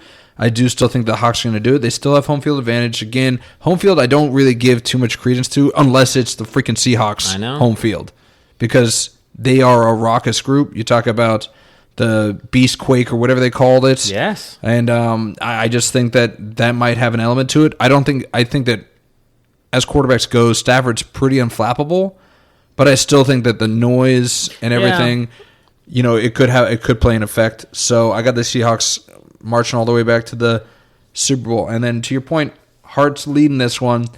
Broncos, Pats, I got the Patriots. You I got the Patriots beat the Broncos. You are so mad you didn't pick them. I'm so bitter. Why? I was talking them up so much, and I don't know why I went back. This also feels like, I mean, because we saw this Super Bowl before, the Seahawks and the Patriots. We've seen this, but it's a new iteration of it. It's the second coming of both of these teams, so there's a lot of cool little backstories and side stories for this as well. I'm sure that, I mean, the game's being played on Peacock, so Brady can't call the game, thank God. Yeah. Look. So if Seattle has like first and goal on the 2 with like 45 seconds left. Just reimagine the thing. They're going to hand it off. They're handing it off to Charbonnet or to Kenneth Walker. Charbonnet's been like kind of their short yardage guy, so it might be Well, Charbonnet. Marshawn Lynch was a short yardage guy. Well, Pete Carroll got fired recently, so maybe, he that was lost kind of his the fastball. start of his downhill there. But yeah, I just think that the Pats are just a more complete team. Again, Bo Nix, I think he can do enough against the Bills offense, but I don't think that he can do enough to match with the Patriots offense. And I think the Patriots offense, again, McDaniel, great offensive coordinator, terrible head coach. So I think he keeps that run going. So I got the Seahawks and the Patriots in the Super Bowl. I think your matchup would be, I think it's more likely. Well, I'm kind of chalking this up, right? I got a 1 and a 2 seed going into the Super Bowl. There's nothing wrong with that. Both teams have been playing great. They'll have a bunch of home field games. New England is going to have to go into Denver, that AFC Championship game. But that's okay. The Steelers have gone in there and won before, so no biggie. No biggie. No biggie. Anybody can do it. They did it as a 6 seed. So yeah, you're a 2 seed. Come on. Yeah, come on. Well, hey, look at that. Bills are a 6 seed going in against Denver. You got a little similarity there. Grasping. But so yeah, I've got the Rams and the Bills. I'll be dead honest with you. I sat here and thought about it, making these picks during the day. There is a small part of me that doesn't want to hear, like, I know our friends will say stuff to us. Oh, yeah. And if I went against my picks, I know, and it happened, I would never hear the end of it. Never live it down. As much as I don't really think that this is the highest probability of a Super Bowl, if it did somehow happen and I don't pick it in this, I'll never forget live it down. Yeah. So I truthfully, in this situation, would probably pick the Rams. But I'm picking what I picked mid-season. All right, man. Josh Allen rides into the sunset with his beautiful wife, Haley Steinfeld. She might be Haley Allen now. I don't know. Did she take Josh's name? I think they just had like a kid, or she's pregnant, or all right. something. Yeah. And he just gets everything. Goes to Disney World. Gets a smoking hot wife, gets a kid, gets a ring, gets to go to Disney World. He's going to live it up for the year. Rich get richer. I think he's earned it. Yeah. He's seen his fair share of disappointments. And I do always like seeing, I really do wish he could go up against the Chiefs and have beaten Patrick. But look, you're going to take it any way you can get it. Yeah. But I do want to see him succeed. I don't know. Like, I'm the other way with it. It's like Josh could, be the next Jim Kelly. Yeah. Bills all over again, just never getting it. Like, even in I could see in your scenario, I could see that very realistically happen. I could see a Rams-Bills Super Bowl, but then Rams win it, and then you're really going to see that comparison with Kelly. But hey, I can't discredit you for going with your heart and committing to what you committed to earlier. So more power to you. I know that you're sweating it. You're like, oh God, I have to because I'm never going to live it down. Because you'll hear it from me. I know. I'll be like, you backed out of your own picks. I'd rather go down with this ship than if it was the reverse. If it goes exactly as you're going to, you are a savant. You predicted this scenario, not this every matchup, but you predicted this matchup in the Super Bowl, 8 weeks ago? Yeah. I'll be riding high for at least a year. At least. All year. Yeah. Absolutely. But let's go back to reality. Yes. So I got the Seahawks and the Patriots. And I feel like this is where the combination of heart and head kind of congeal and congel together. I don't want to see the Pats win again.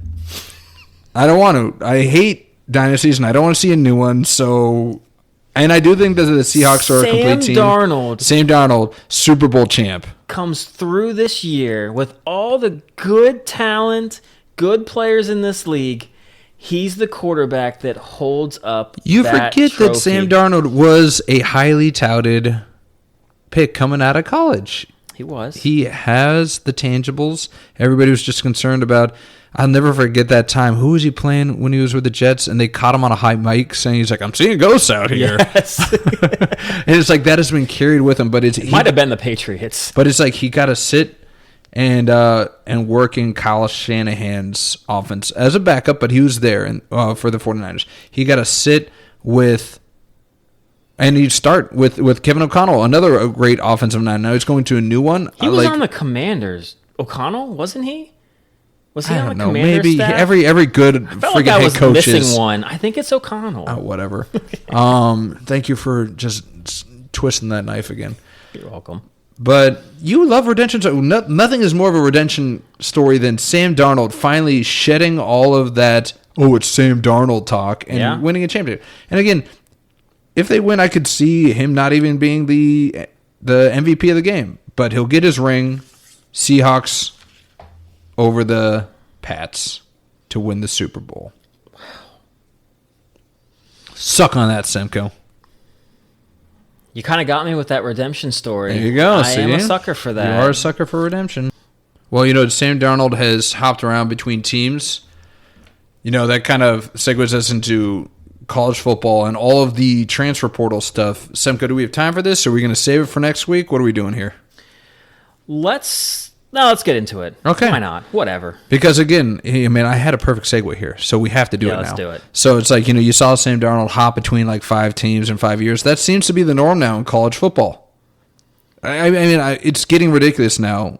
Today's news has been nothing about these 3-year starters, 4-year starters transferring to a brand new school for 1 year and just starting new. And making some cash. Oh, so much cash. Jesus. The Cincinnati quarterback came out today. He was the top guy, the top quarterback in the portal right now, Brendan Sorsby. He was, LSU and Texas Tech, and we were talking about how much money Texas Tech, and I said they spent all this money, but they didn't spend it on a freaking quarterback. Well, guess what? Now. They did. Do you know how much they're giving this guy for 1 year at Texas Tech? Well, you told me. I did. $5 million. He has pretty much a 1 year, yes, $5 million that's all he's contract. eligible for is 1 year. That's insane. That's absolutely insane. They did the comparison. I think a few other places did, but he's making more in 1 year than Shedeur Sanders is making in his entire rookie contract. The first thing I said to you was, I guess we're going to at least get to see a lot of these kids stay in college because they're going to make more money than unless they're going to be a first-round pick, they might as well stay in college and make some more cash and then maybe get a first-round grade. But either way, they're going to make their money. But I don't know. College athletics, if this is the point where you're going to start being able to pay guys more money, I think we talked with our couple of our buddies. Cooper Flagg made $30 million last year. That's insane. At Duke. Yeah. Now, I know that's Cooper Flagg, and he's like a generational talent, but these guys are making so much money. Why wouldn't they want to stay in school? Obviously, yeah. But this whole thing where you can just go from school to school and just kind of like island hop if you want, I don't know how that's allowed and how you can't stop that. The NCAA created this problem. Yeah. By not putting enough structure and restrictions on these. So this is going to be the norm, and we're going to see it more and more often. And for no reason other than, this was my concern when it first came out, and it still is. If you're a highly touted high school quarterback and you go into a system and you don't get the starting job, you're just going to leave. You are? You're not going to fight for your place. Or if you even waffle and think, I'm going to lose my start, I'm not going to get the starting gig, and I don't want to sit on the bench, I'm going to go somewhere where I can play.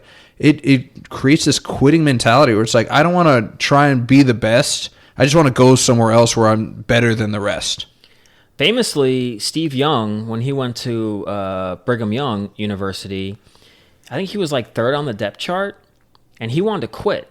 And his dad basically was like, you're not a quitter. You're going to stay, you're going to compete, and you're going to finish because I think Steve wanted to transfer, but he's like, no, you're not going to sit out a year. You're going to fight. You're going to get the job. And like, that's what you're going to do. And he did, and he's now Hall of Famer. Hall of Famer. I will say this, though. The only thing that I'm trying to find, I always try to find a positive light in some of this.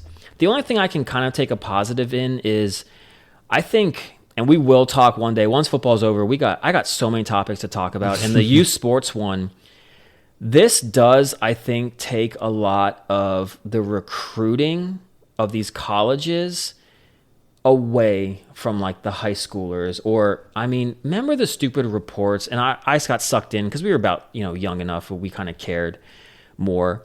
When USC verbally was signing an 8th grader. Yeah. That's not going to happen anymore. And I think that's a good thing. I suppose, of anything, I think this is a good thing. This whole National Signing Day and high schoolers flipping and doing all this and kind of making a whole deal about it, I am kind of glad that might calm down a little bit. It might, but I feel like there's a ripple effect with it too, right?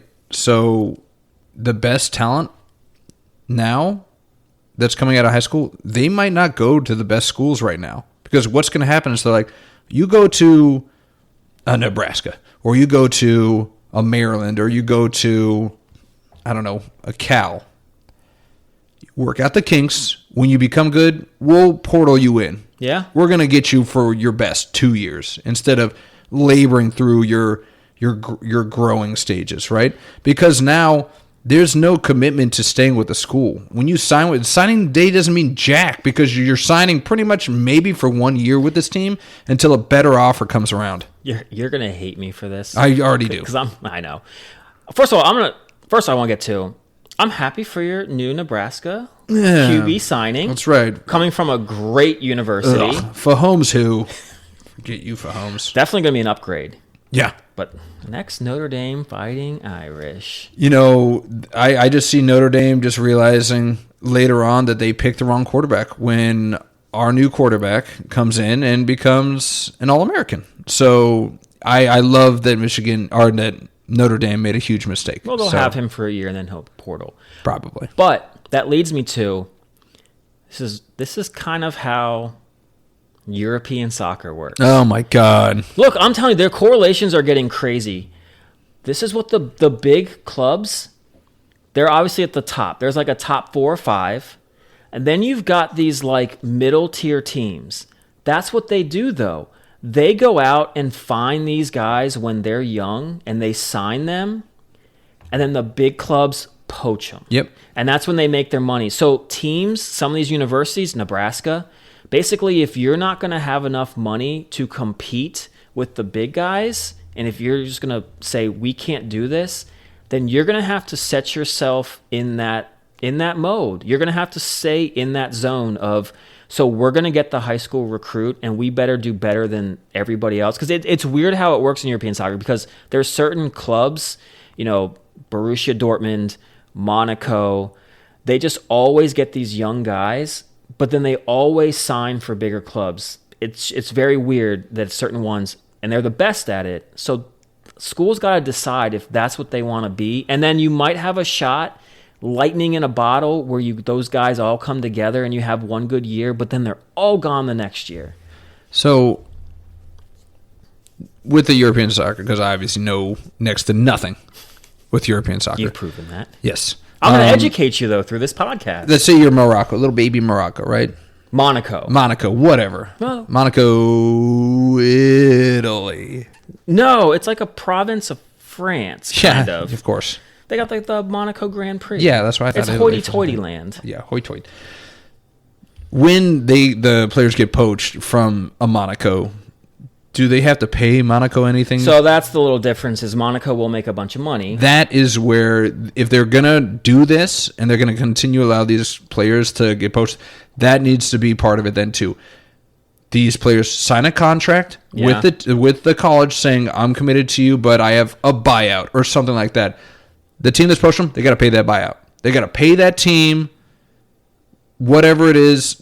I would say even match it. If you're gonna pay the kid $5 million for the year, you got to pay his team, the coach or the college that he's leaving from. You got to pay them $5 million too. Agreed. I think that if this is where college athletics is going to go, then absolutely there should be something that these schools, and this is just where the NCAA just didn't think any of this through. They didn't think anything through. They panicked. They realized that, oh man, we're way behind the 8 ball, that we were supposed to be paying these kids. And that's another argument for another time. Like, I'm not against paying the players because the NCAA just is profiting hand over fist. And obviously, NCAA at their core never wanted to. It took them to court because if they actually wanted to pay the players, would have come up with a better system. Yeah. But just hoping that the court legal system wouldn't allow it. Yeah. Let's not ever forget that the NCAA really never wanted to pay them. And it's really because they just wanted to coat their own pockets with the cash. Just line their pockets with dollar bills. So, yeah, I think that if they're going to go fully this way, there has to be some compensation for the colleges that pretty much minor league this guy into the majors, right? It's like, we trained him, we got him, we worked out the kinks, now you're just going to take him, then you better pay us. That's a brilliant idea. I mean, it's just like with college coaches, right? And we can go into this too. It's like, it has a ripple effect. It's like when a coach leaves, you talk to my new quarterback, I'm going to talk about yours. You got a brand new coach. Guess what he did? He just poached his old quarterback from Iowa State and took him along with him. Of course that's going to happen. This quarterback was recruited by this coach. He knows his system. Yeah. He's going to go where he's comfortable. And Iowa State's just left with nothing. They have no recourse. There's nothing that they can do. They get nothing in return from it. So we talk about how this also has an effect with like coaches. Like we can drag Lane Kiffin some more. But he gets as much talk as Kurt Emery. Oh, hey, Kurt. Hey, how you doing, big guy?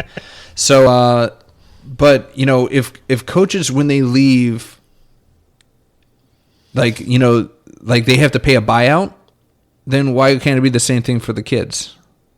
It has absolutely gotten to that point. And to say that, it's kids and all this, it's like, no, these kids know exactly what they're doing.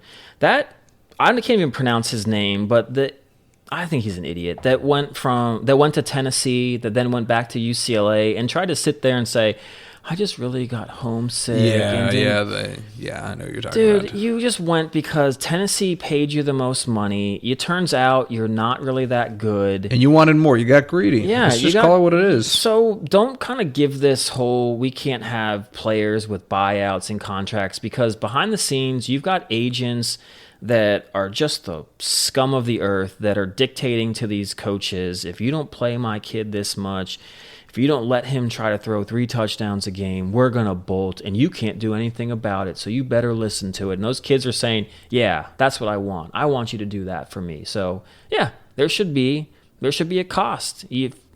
Cincinnati should be heavily compensated. If Texas, whether it's a percentage of what Texas Tech paid, or whether there legit is like a buyout on these guys. I could almost be like a percentage of what you pay. So, if it's $5 million, I don't know, they got to pay $3 million to Cincinnati. I don't know. Getting down to like each player has a buyout, I don't know. That could happen. Maybe they just be standard. Like I said, it would be a match. And maybe it's like more like you said, maybe it's like a 60% match. It's like you have to pay us 60% what you're paying the kid. Yeah. Because then that would even the playing field. Then they have more money to potentially go out and try and get some more guys, right? Like instead of just allowing them to, because again, if I was a LSU or if I was Indiana's a perfect example. They're like, we're not going to get the best recruits because we're Indiana, at least right now. Well, now they will. They're Manchester Citying this thing. Yeah, exactly, because they're like, we're just going to wait and we're going to find the best talent that's available, dangle a few dollar bills in front of them, and then we're just going to take them. And that's why Indiana's where they are right now. But now they're paying. Yeah. I'll tell you this, though. I know. We're going to get off. We're going to get a little bit longer than we wanted to again. That's fine. That's what she said. I love when we get into the late stages of the podcast. I think it's our best. It is. It's the best. We've kind of calmed down. We've gotten through like our big topic. And now we can just be loosey-goosey. Loosey-goosey and none the wiser. Yes. Hennigans. But no, Indiana, look. This might be the greatest college football team of all time. Wow, look at you. You're trying to reverse jinx them, aren't you? You're going to talk big about Indiana, so you hope that your negative juju rubs off on them and they lose to Oregon. Actually, no, I wasn't. I'm being quasi-serious. Of the 2 years that we've now done the college football playoff, they're the only team that had a bye that won. Yeah, they're the only team. What the hell, Georgia? Dan Lanning, once again, he might be my favorite guy of all time right about now because he's right about so much stuff. Yeah, you know what? These teams that got to play after each having a 4-week bye, it was even. But now, those teams that have played, such a huge advantage, obviously now, going into the game against a team that had an even longer... Super rusty. Yeah. So, Indiana might... Either Cignetti's the best coach of all time... Now I'm just really trying to... Yeah, you are. You can't stand Cincinnati. Or they're just the best team of all time. Yeah. Poor Oregon. But we do got the games are on this week, and we got to get like quick picks. Yes, okay. I know you've got to have Oregon. I'm so bitter. My natty pick, Georgia. I mean, they had a 14-point lead in the fourth quarter. What the crap? No, it wasn't the fourth quarter. I think it might have been. I think that Ole Miss scored right after the turn of the quarter. Okay. But, yeah, I mean, if we're talking about a heart and head, it's like I want to see Oregon just because, I mean, God, if they've won it, it's been decades. Almost a century. So I'd love to see it. But then again, Indiana, I don't think they've ever won it. If they did, it was like 1913. Yeah, exactly. So, I mean, you got two teams that it's interesting, the matchups, right? It's like you've got two teams that are very, very strong. People expected them to be there that haven't won it. So you got two teams that are like, hey, you know, one of us is going to make the national championship, and we haven't been there in forever. Oregon's been there. Yeah. Just haven't won it. Yeah. And then you got two teams that were complete underdogs that nobody gave a chance to get to this point. I know. And and one of them are going to make it. I know. So either way, the matchup, it's going to be fantastic to watch because you're going to get either a complete underdog to win the national championship, or you're going to get one of these long laboring, established universities to finally get their first in God knows how long. I think that was like an NCAA tournament. It might have been last year's where no matter who came out of it, the winner was going to be like a first of winner. Some kind, yeah. It wasn't last year because Duke was in it, but it might have been like 2 years ago. I mean, so getting back to the picks, it's like Oregon, I'd love to see them win, and I hope they do, but, I mean, Indiana's just a bullet train out of hell, and they're just not slowing down, and it's hard to see them. And the Cignetti rest rule where it's like, what is it, they only practice like 6 hours a week or something crazy like that?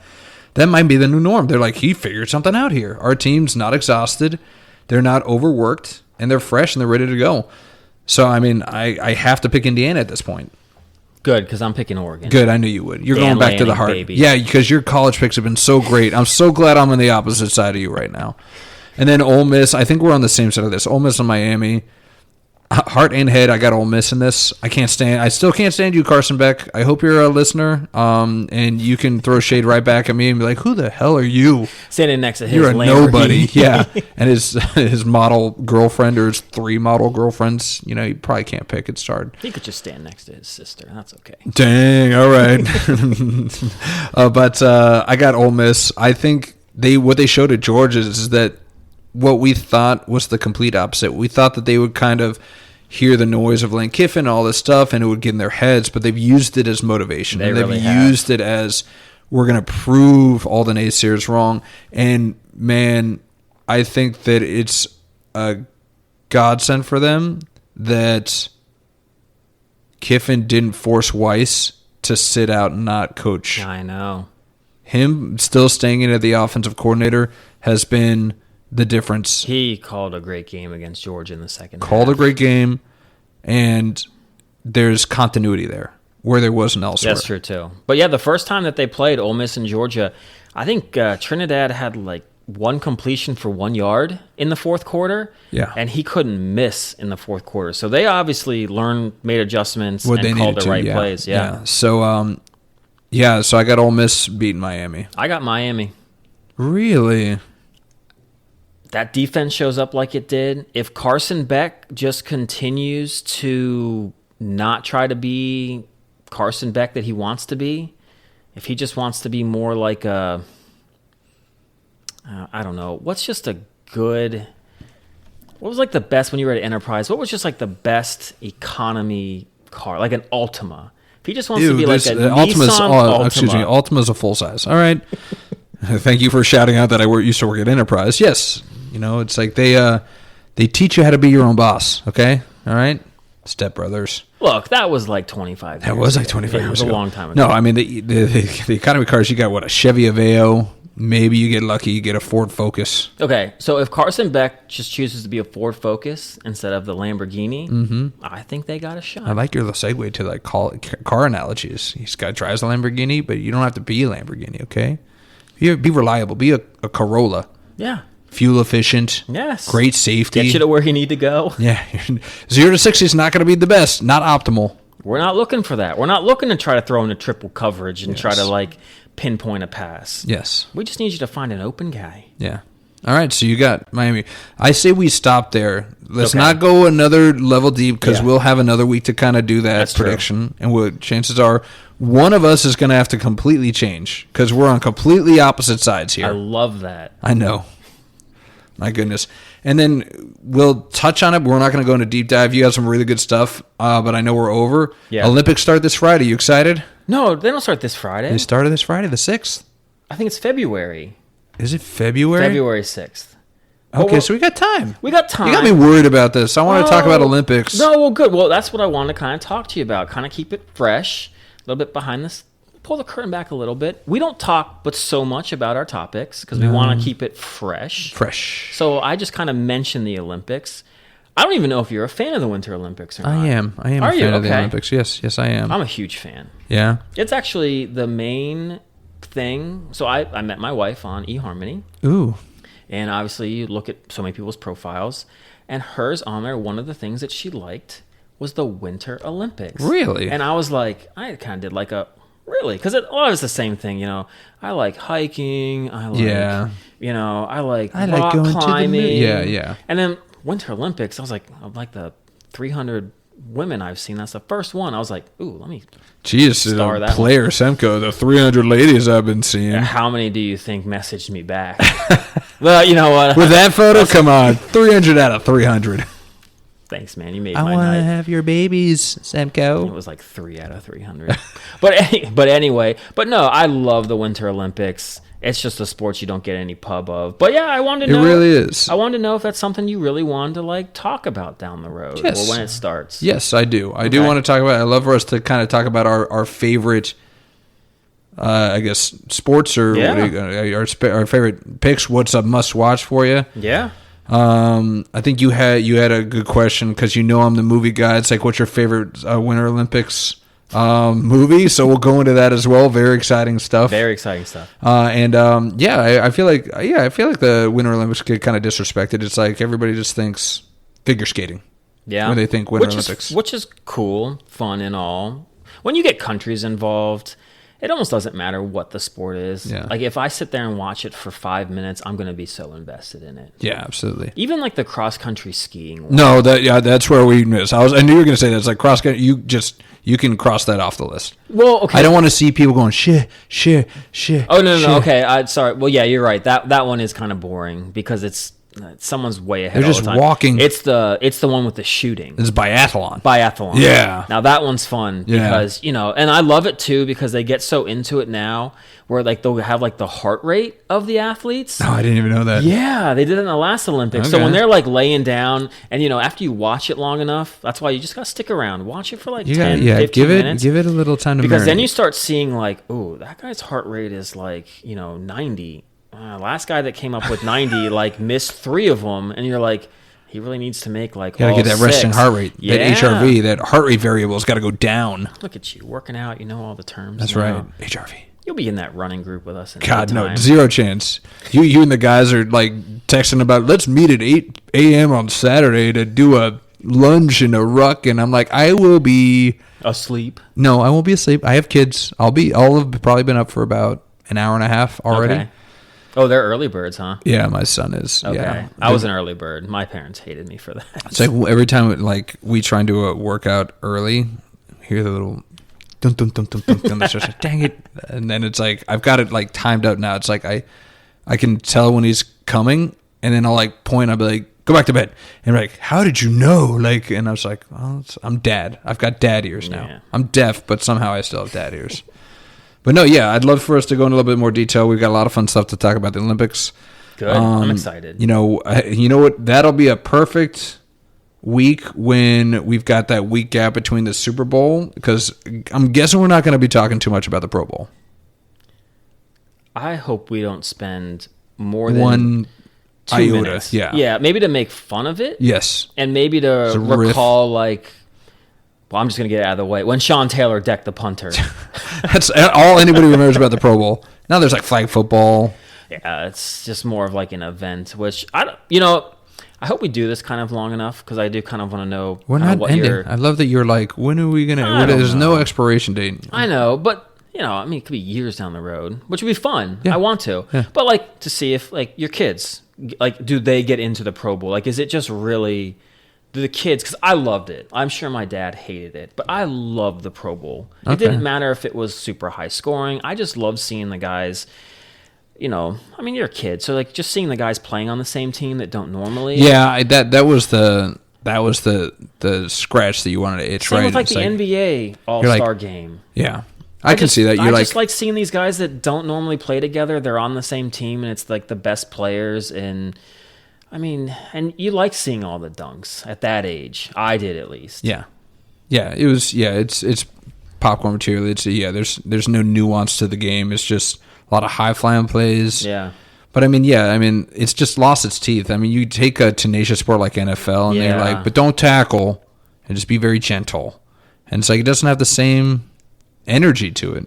But that's the thing, I think, is that because we're grown up and adults, and we're just, like, in that hyper masculine, for a better word, of, like, we just want to see, like, if you're not hitting hard, I need my boost to my tee. Yeah.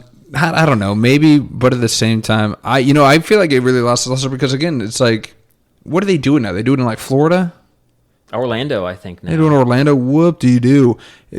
Players would actually be excited to go when it was in Hawaii. They were. They're like, I got to go to Hawaii.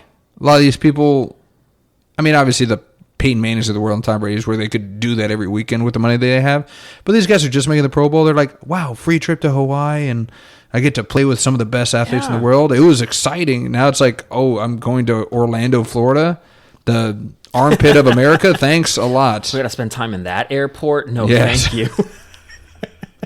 It's like it lost its energy. It lost a lot of cachet. I hear there's rumors that they're going to bring it back to Hawaii. That would be the start of making it something. But if you can't have them hit, right? Like, what is the point? Yeah. I just don't think it's worth having. It's the unwritten rule, right, with the Pro Bowl. It's like they're all going half speed. Like, if somebody really decked another guy, like if somebody like did a Sean Taylor hit, everybody else would be like, "What the hell, man? Like, this is like a rec game. Like, what are you doing trying to nick my head off?" Then you maybe see a fight go on. It'd be the most talked about Pro Bowl. Yeah, and then that guy would be public enemy. He'd be the Vontaze Burfict. Yeah, like everybody, he'd have his head on a swivel because they're all gunning for you now. It'd be like the New Orleans Saints. There'd be a bounty on him. Yes, but every team in the league would have a bounty. Yeah, on him. Take him out. Who's our least favorite player in the league that would be in the Pro Bowl? I'd want to see him do it then. Get hit. Okay, just. Yeah. Just lay down. Well, that's the other thing. It's like you see, like so many people bow out. It's not even because they're in the Super Bowl. It's like if you get invited to the Pro Bowl, how many times do you see? It's like I'm not going out. I'm going. It's like I feel like last year one of the quarterbacks that went was like the by stats he was like the 25th best quarterback in the league. Nobody's going to this thing anymore. Nobody wants to go. There's no reason for them to go now. Huntley on the Ravens was a Pro Bowler like 3 or 4 years ago. That's exactly my point. It demeans the whole effort where you don't have the best players coming to this thing anymore. Here's my question though, because when you get into like the Hall of Fame, that's one of like the stats. They always lead with it, right? They're like, played 20 years in the league, was like a 12-time Pro Bowler. Does that mean like you were, so for Huntley, right? Well, he's not making the Hall of Fame. No, but I'm just saying, like, so do you count that as a Pro Bowl? Yeah. But does the person that he bowed out and said does he still get the Pro Bowl nod? Because I used to, as a kid, that used to be something that I used to like look at, and maybe it was just me. Yeah, it was just you. Okay. Oh, well, I used to be like, well, okay, like LeBron James is like a 21-time, All-Star game, like, voted in the All-Star game. Yeah. Like, that's a pretty kind of cool deal. So, like, you're considered a Pro Bowler, you're considered, a top 3 in your position. That's pretty rarefied air or whatever, right? So it's just, but do they just kind of, if you get nominated, and then those that actually show up, do they all just get the Pro Bowl nod, and it means kind of nothing now? Yeah, pretty much. I mean, the Pro Bowl already kind of seems like nothing. I would have thought that would have been my reason for wanting to at least go and do it, is that if I didn't go, I wouldn't get that Pro Bowl nod. No, I feel like the Hall of Fame, you'll see more of a turn to All-Pro. Exactly. Yeah. All-Pro. He was an All-Pro, a 3-time All-Pro. He was an MVP, Defensive Player of the Year. Yeah. That type of stuff. Led like all-time leader for his team, like in single season rushing or passing, that type of stuff. It'll be those kind of accolades. By the way, Super Bowl was wins. So mad Myles Garrett got that stupid sack. Oh, and I looked it up. TJ Watt did do it with 17 games, so I don't want to hear it. He did it with the same amount of games as Myles Garrett. Did he play in 17 I don't know. I don't know if he was hurt, but it was in a 17-game season. I looked it up because I knew you were going to bring this up. And even Strahan talked about it on the NFL broadcast. He's like, well, those two guys, they did it in 17 games. I did it in 16, so I think I'm the best there was in 16 games. And these guys are, some of the best doing it in 17 games. So there. So Myles Garrett, equal sign, first greater of all, sign. Michael Strahan, you can't say that with a straight face because the Brett Favre sack. I want to get into how much I hate Brett Favre at some point because if there's anyone that's just the worst egotistical maniac. But didn't that Garrett sack on Burrow look a lot like that Favre sack? It did. I thought you'd be super. That's why I thought you'd be super. Not that he did it in more games or something like that, but the sheer fact that it just deflates it so much that's the sack that gets you the title. The same thing with the Strahan one. It's like you just fell down. TJ Watt touched him. Did it in a 17-game season, but he missed time due to injury, making his 1.5 sacks per game rate the highest. So he did it in less games. Okay, so he can't stay healthy. Shame on him. Maybe if he had stayed healthy, he would have gotten that extra half sack. If TJ and he would have Watt, tied Myles. If TJ Watt was on the Commanders, we'd be reversing the chairs, and you'd be pumping him up probably twice as much as I am. Yeah, I am a lot of pumping circumstance because you don't really have much good going on in the Commanders to brag about. Yeah, that's true. Yeah. I'm not going to lie about that. Yes, we do not have a lot going with us. We better nail this draft coming up, big time. I'm still kind of noodling how we're going to do like our NFL draft because we did do once it was like a long time ago. I was drinking, but we had a good little fun with that. Yes. With each pick. Yes. We've got to... Do you want to go up against the champ on that again? If I do recall when we did that. When you picked Darius Hayward-Bay for the Oakland Raiders... And you had another one. I think the Vikings drafted a guy. I was like, I think that one. I also picked Eric Ebron for the Lions, and I was very proud of that one. Yeah, no, you kicked my butt. Boom, boom, boom. I just couldn't miss. That's got to be like a live broadcast. Okay, you want to do a live broadcast on the draft? Okay. Yeah. What was that, Thursday night? I wonder if there's a way that we can get it out live. So, like, if someone actually wants to listen to it live. Okay. Live reactions. Okay. Yeah. Maybe. I mean, it'll be a Thursday night. I mean, we're not editing this thing anyways, so it doesn't matter. No, it doesn't. Yeah, it's just that'd be like a 3-hour. Well, we almost do 3 hours. I mean, we're there. Yeah, like we're doing that with our eyes closed now. Yeah, we're almost there anyways. Yeah, whatever. Look, we had to cut so many segments on this, guys, because we couldn't stop talking about the NFL and the college football.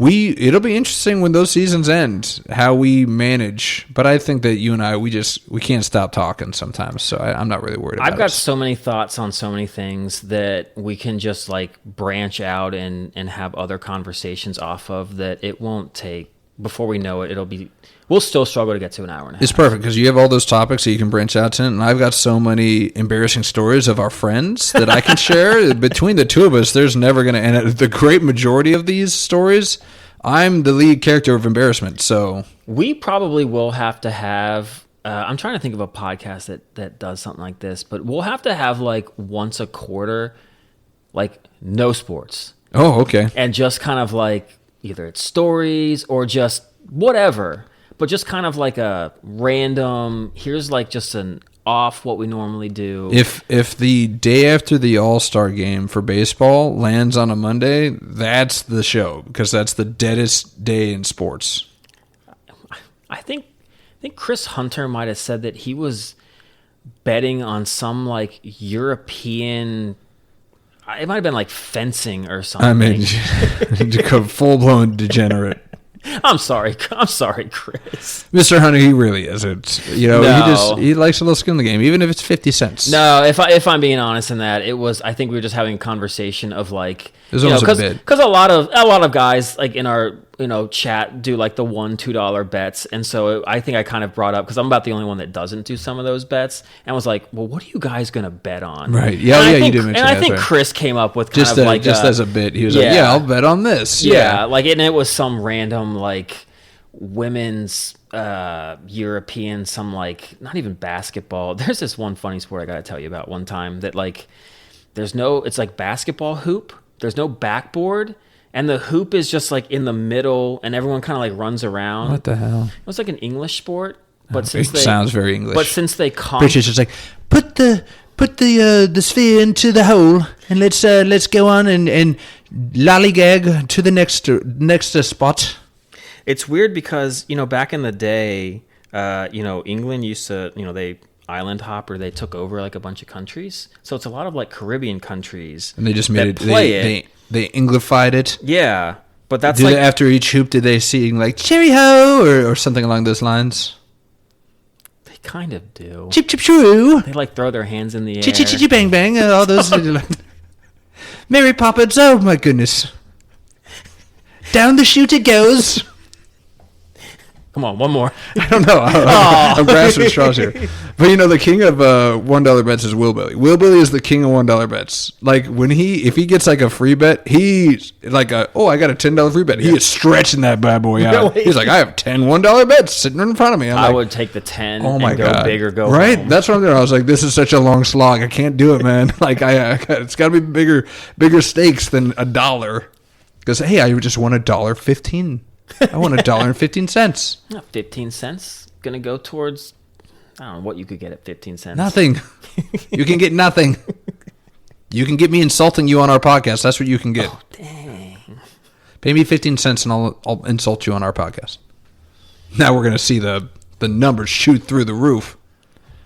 We are getting some decent downloads lately. You know what our least downloaded episode was, and I feel like it was your best title. My best title. Okay, yeah. Yes. For those of you that don't know, Semco's the hard work, and my one job is to pick the titles for our episodes. You do a lot of the segues. I do a lot of the segues. Into each of the topics. Mm-hmm. But yes, you do. You give me like 4 or 5 awesome show titles to try to kind of pick through. Yeah, they're really good. But yeah, you want to take a guess at which one has gotten the least downloaded? The least downloaded? Yeah, with the best name? Yeah, I think it's a really good. I think it was one of your better names. Oh man, I don't know. I'm blanking right here. Which one was it? Was it like early on, or was it? Is it a recent one? It was recent. People get tired of us. We've only had a few. Yeah. But no, it was Semco's victory lap and Sharon's thirst trap. Oh man, that's a great one. I know. That's such a great one. I was like, man, did we get a little too bold with the name? No way. With our audience? That's what I was thinking. Maybe it was because it was the week before Christmas. I know. I like to think that those time periods, some of these, we're pretty consistent other than that one. So I do like to think that that's kind of the reason why. We'll use that. That's the reason. Yeah. But I'm always like, oh, come on, man. People listen to that one. I'll replay it right now. Get our.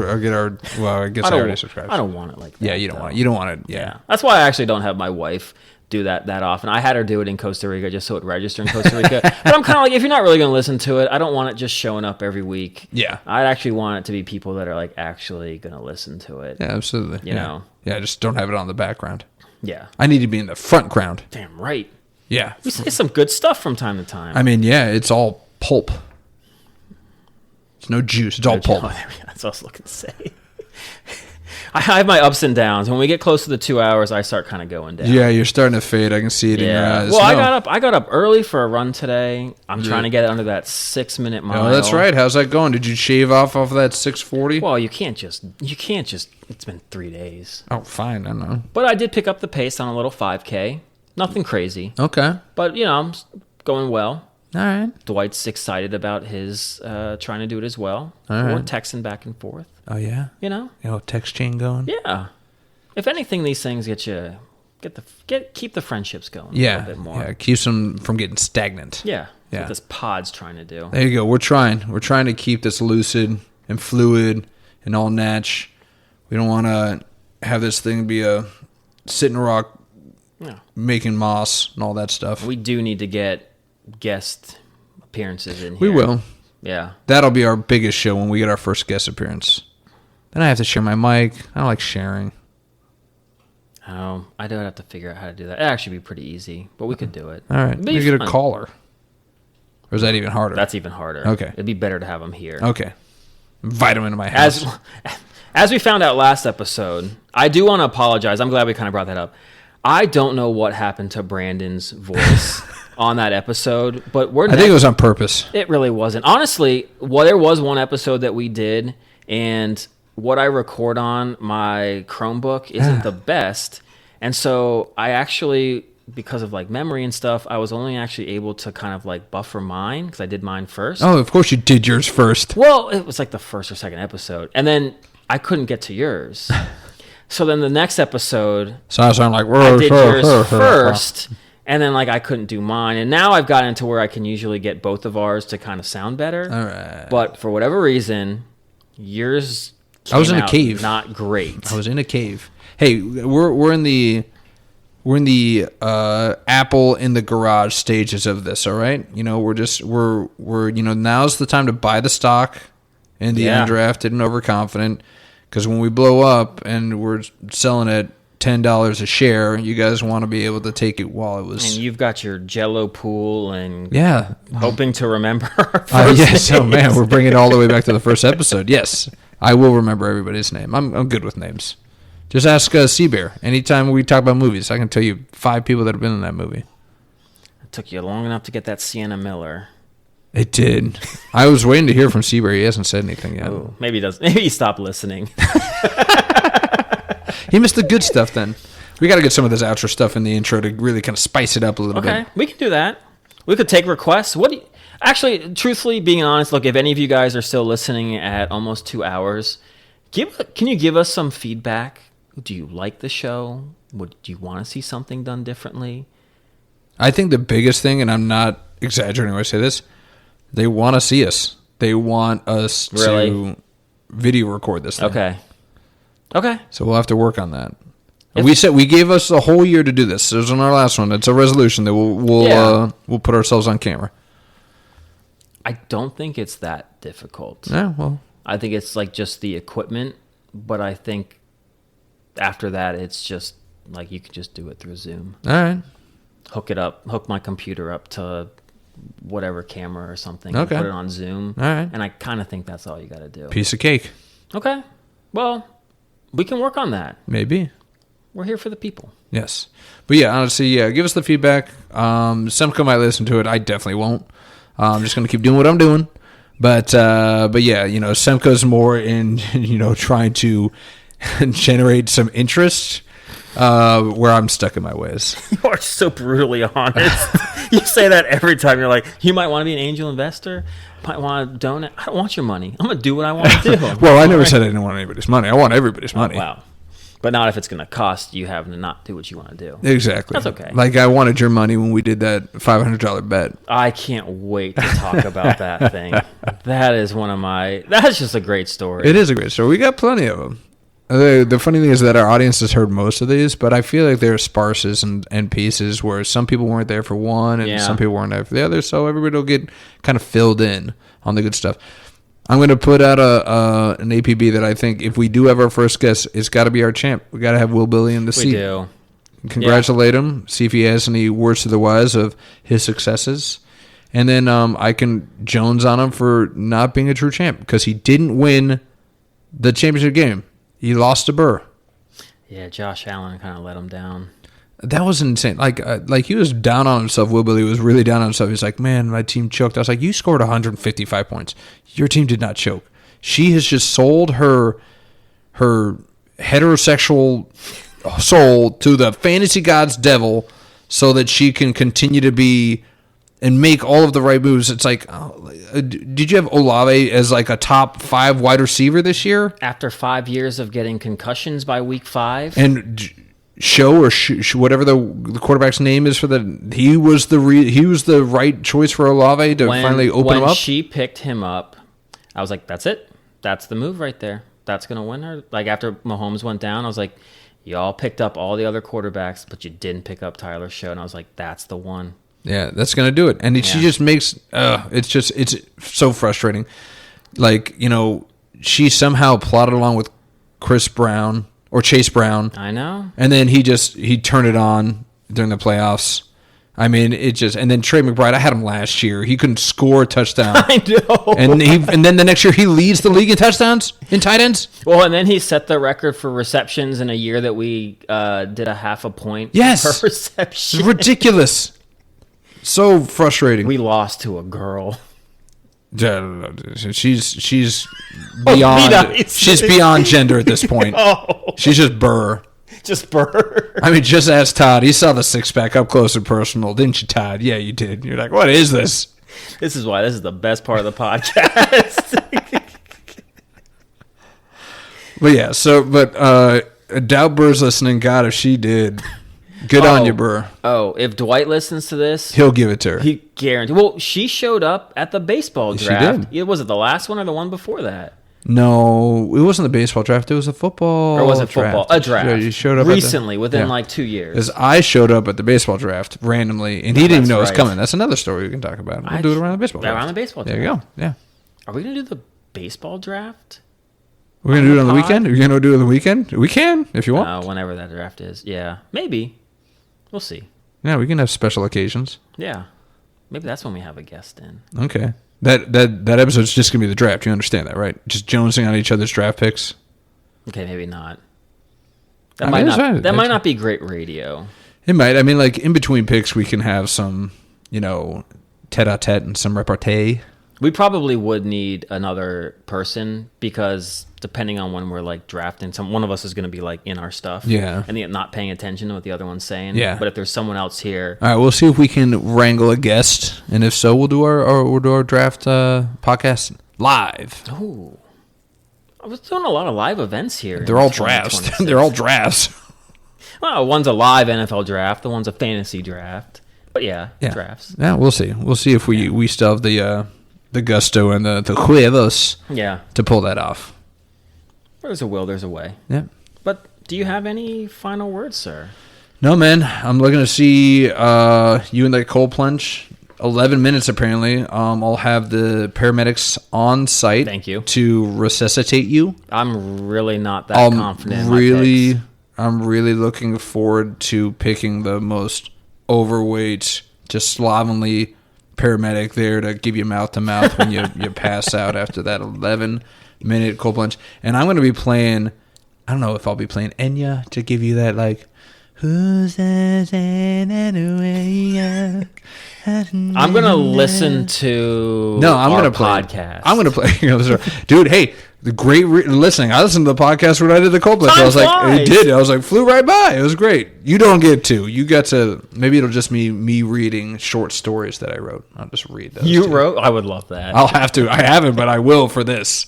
But yes, looking forward to. I mean, this is what we look forward to all year in the NFL. Regular season's great, fantasy's great, but it comes down to the playoffs. And even when your team's not in it, this is the time. Super excited.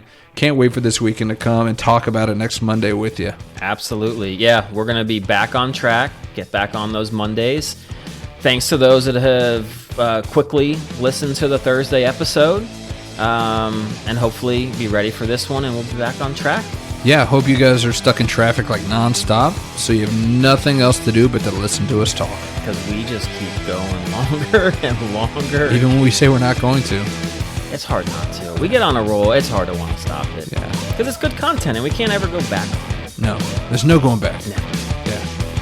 But all right, that's another episode of the Undrafted and Overconfident podcast. Thanks for hanging with us, the two friends who've been arguing about sports for 20 years and still can't agree on anything, except most of our NFL playoff picks until the championship games.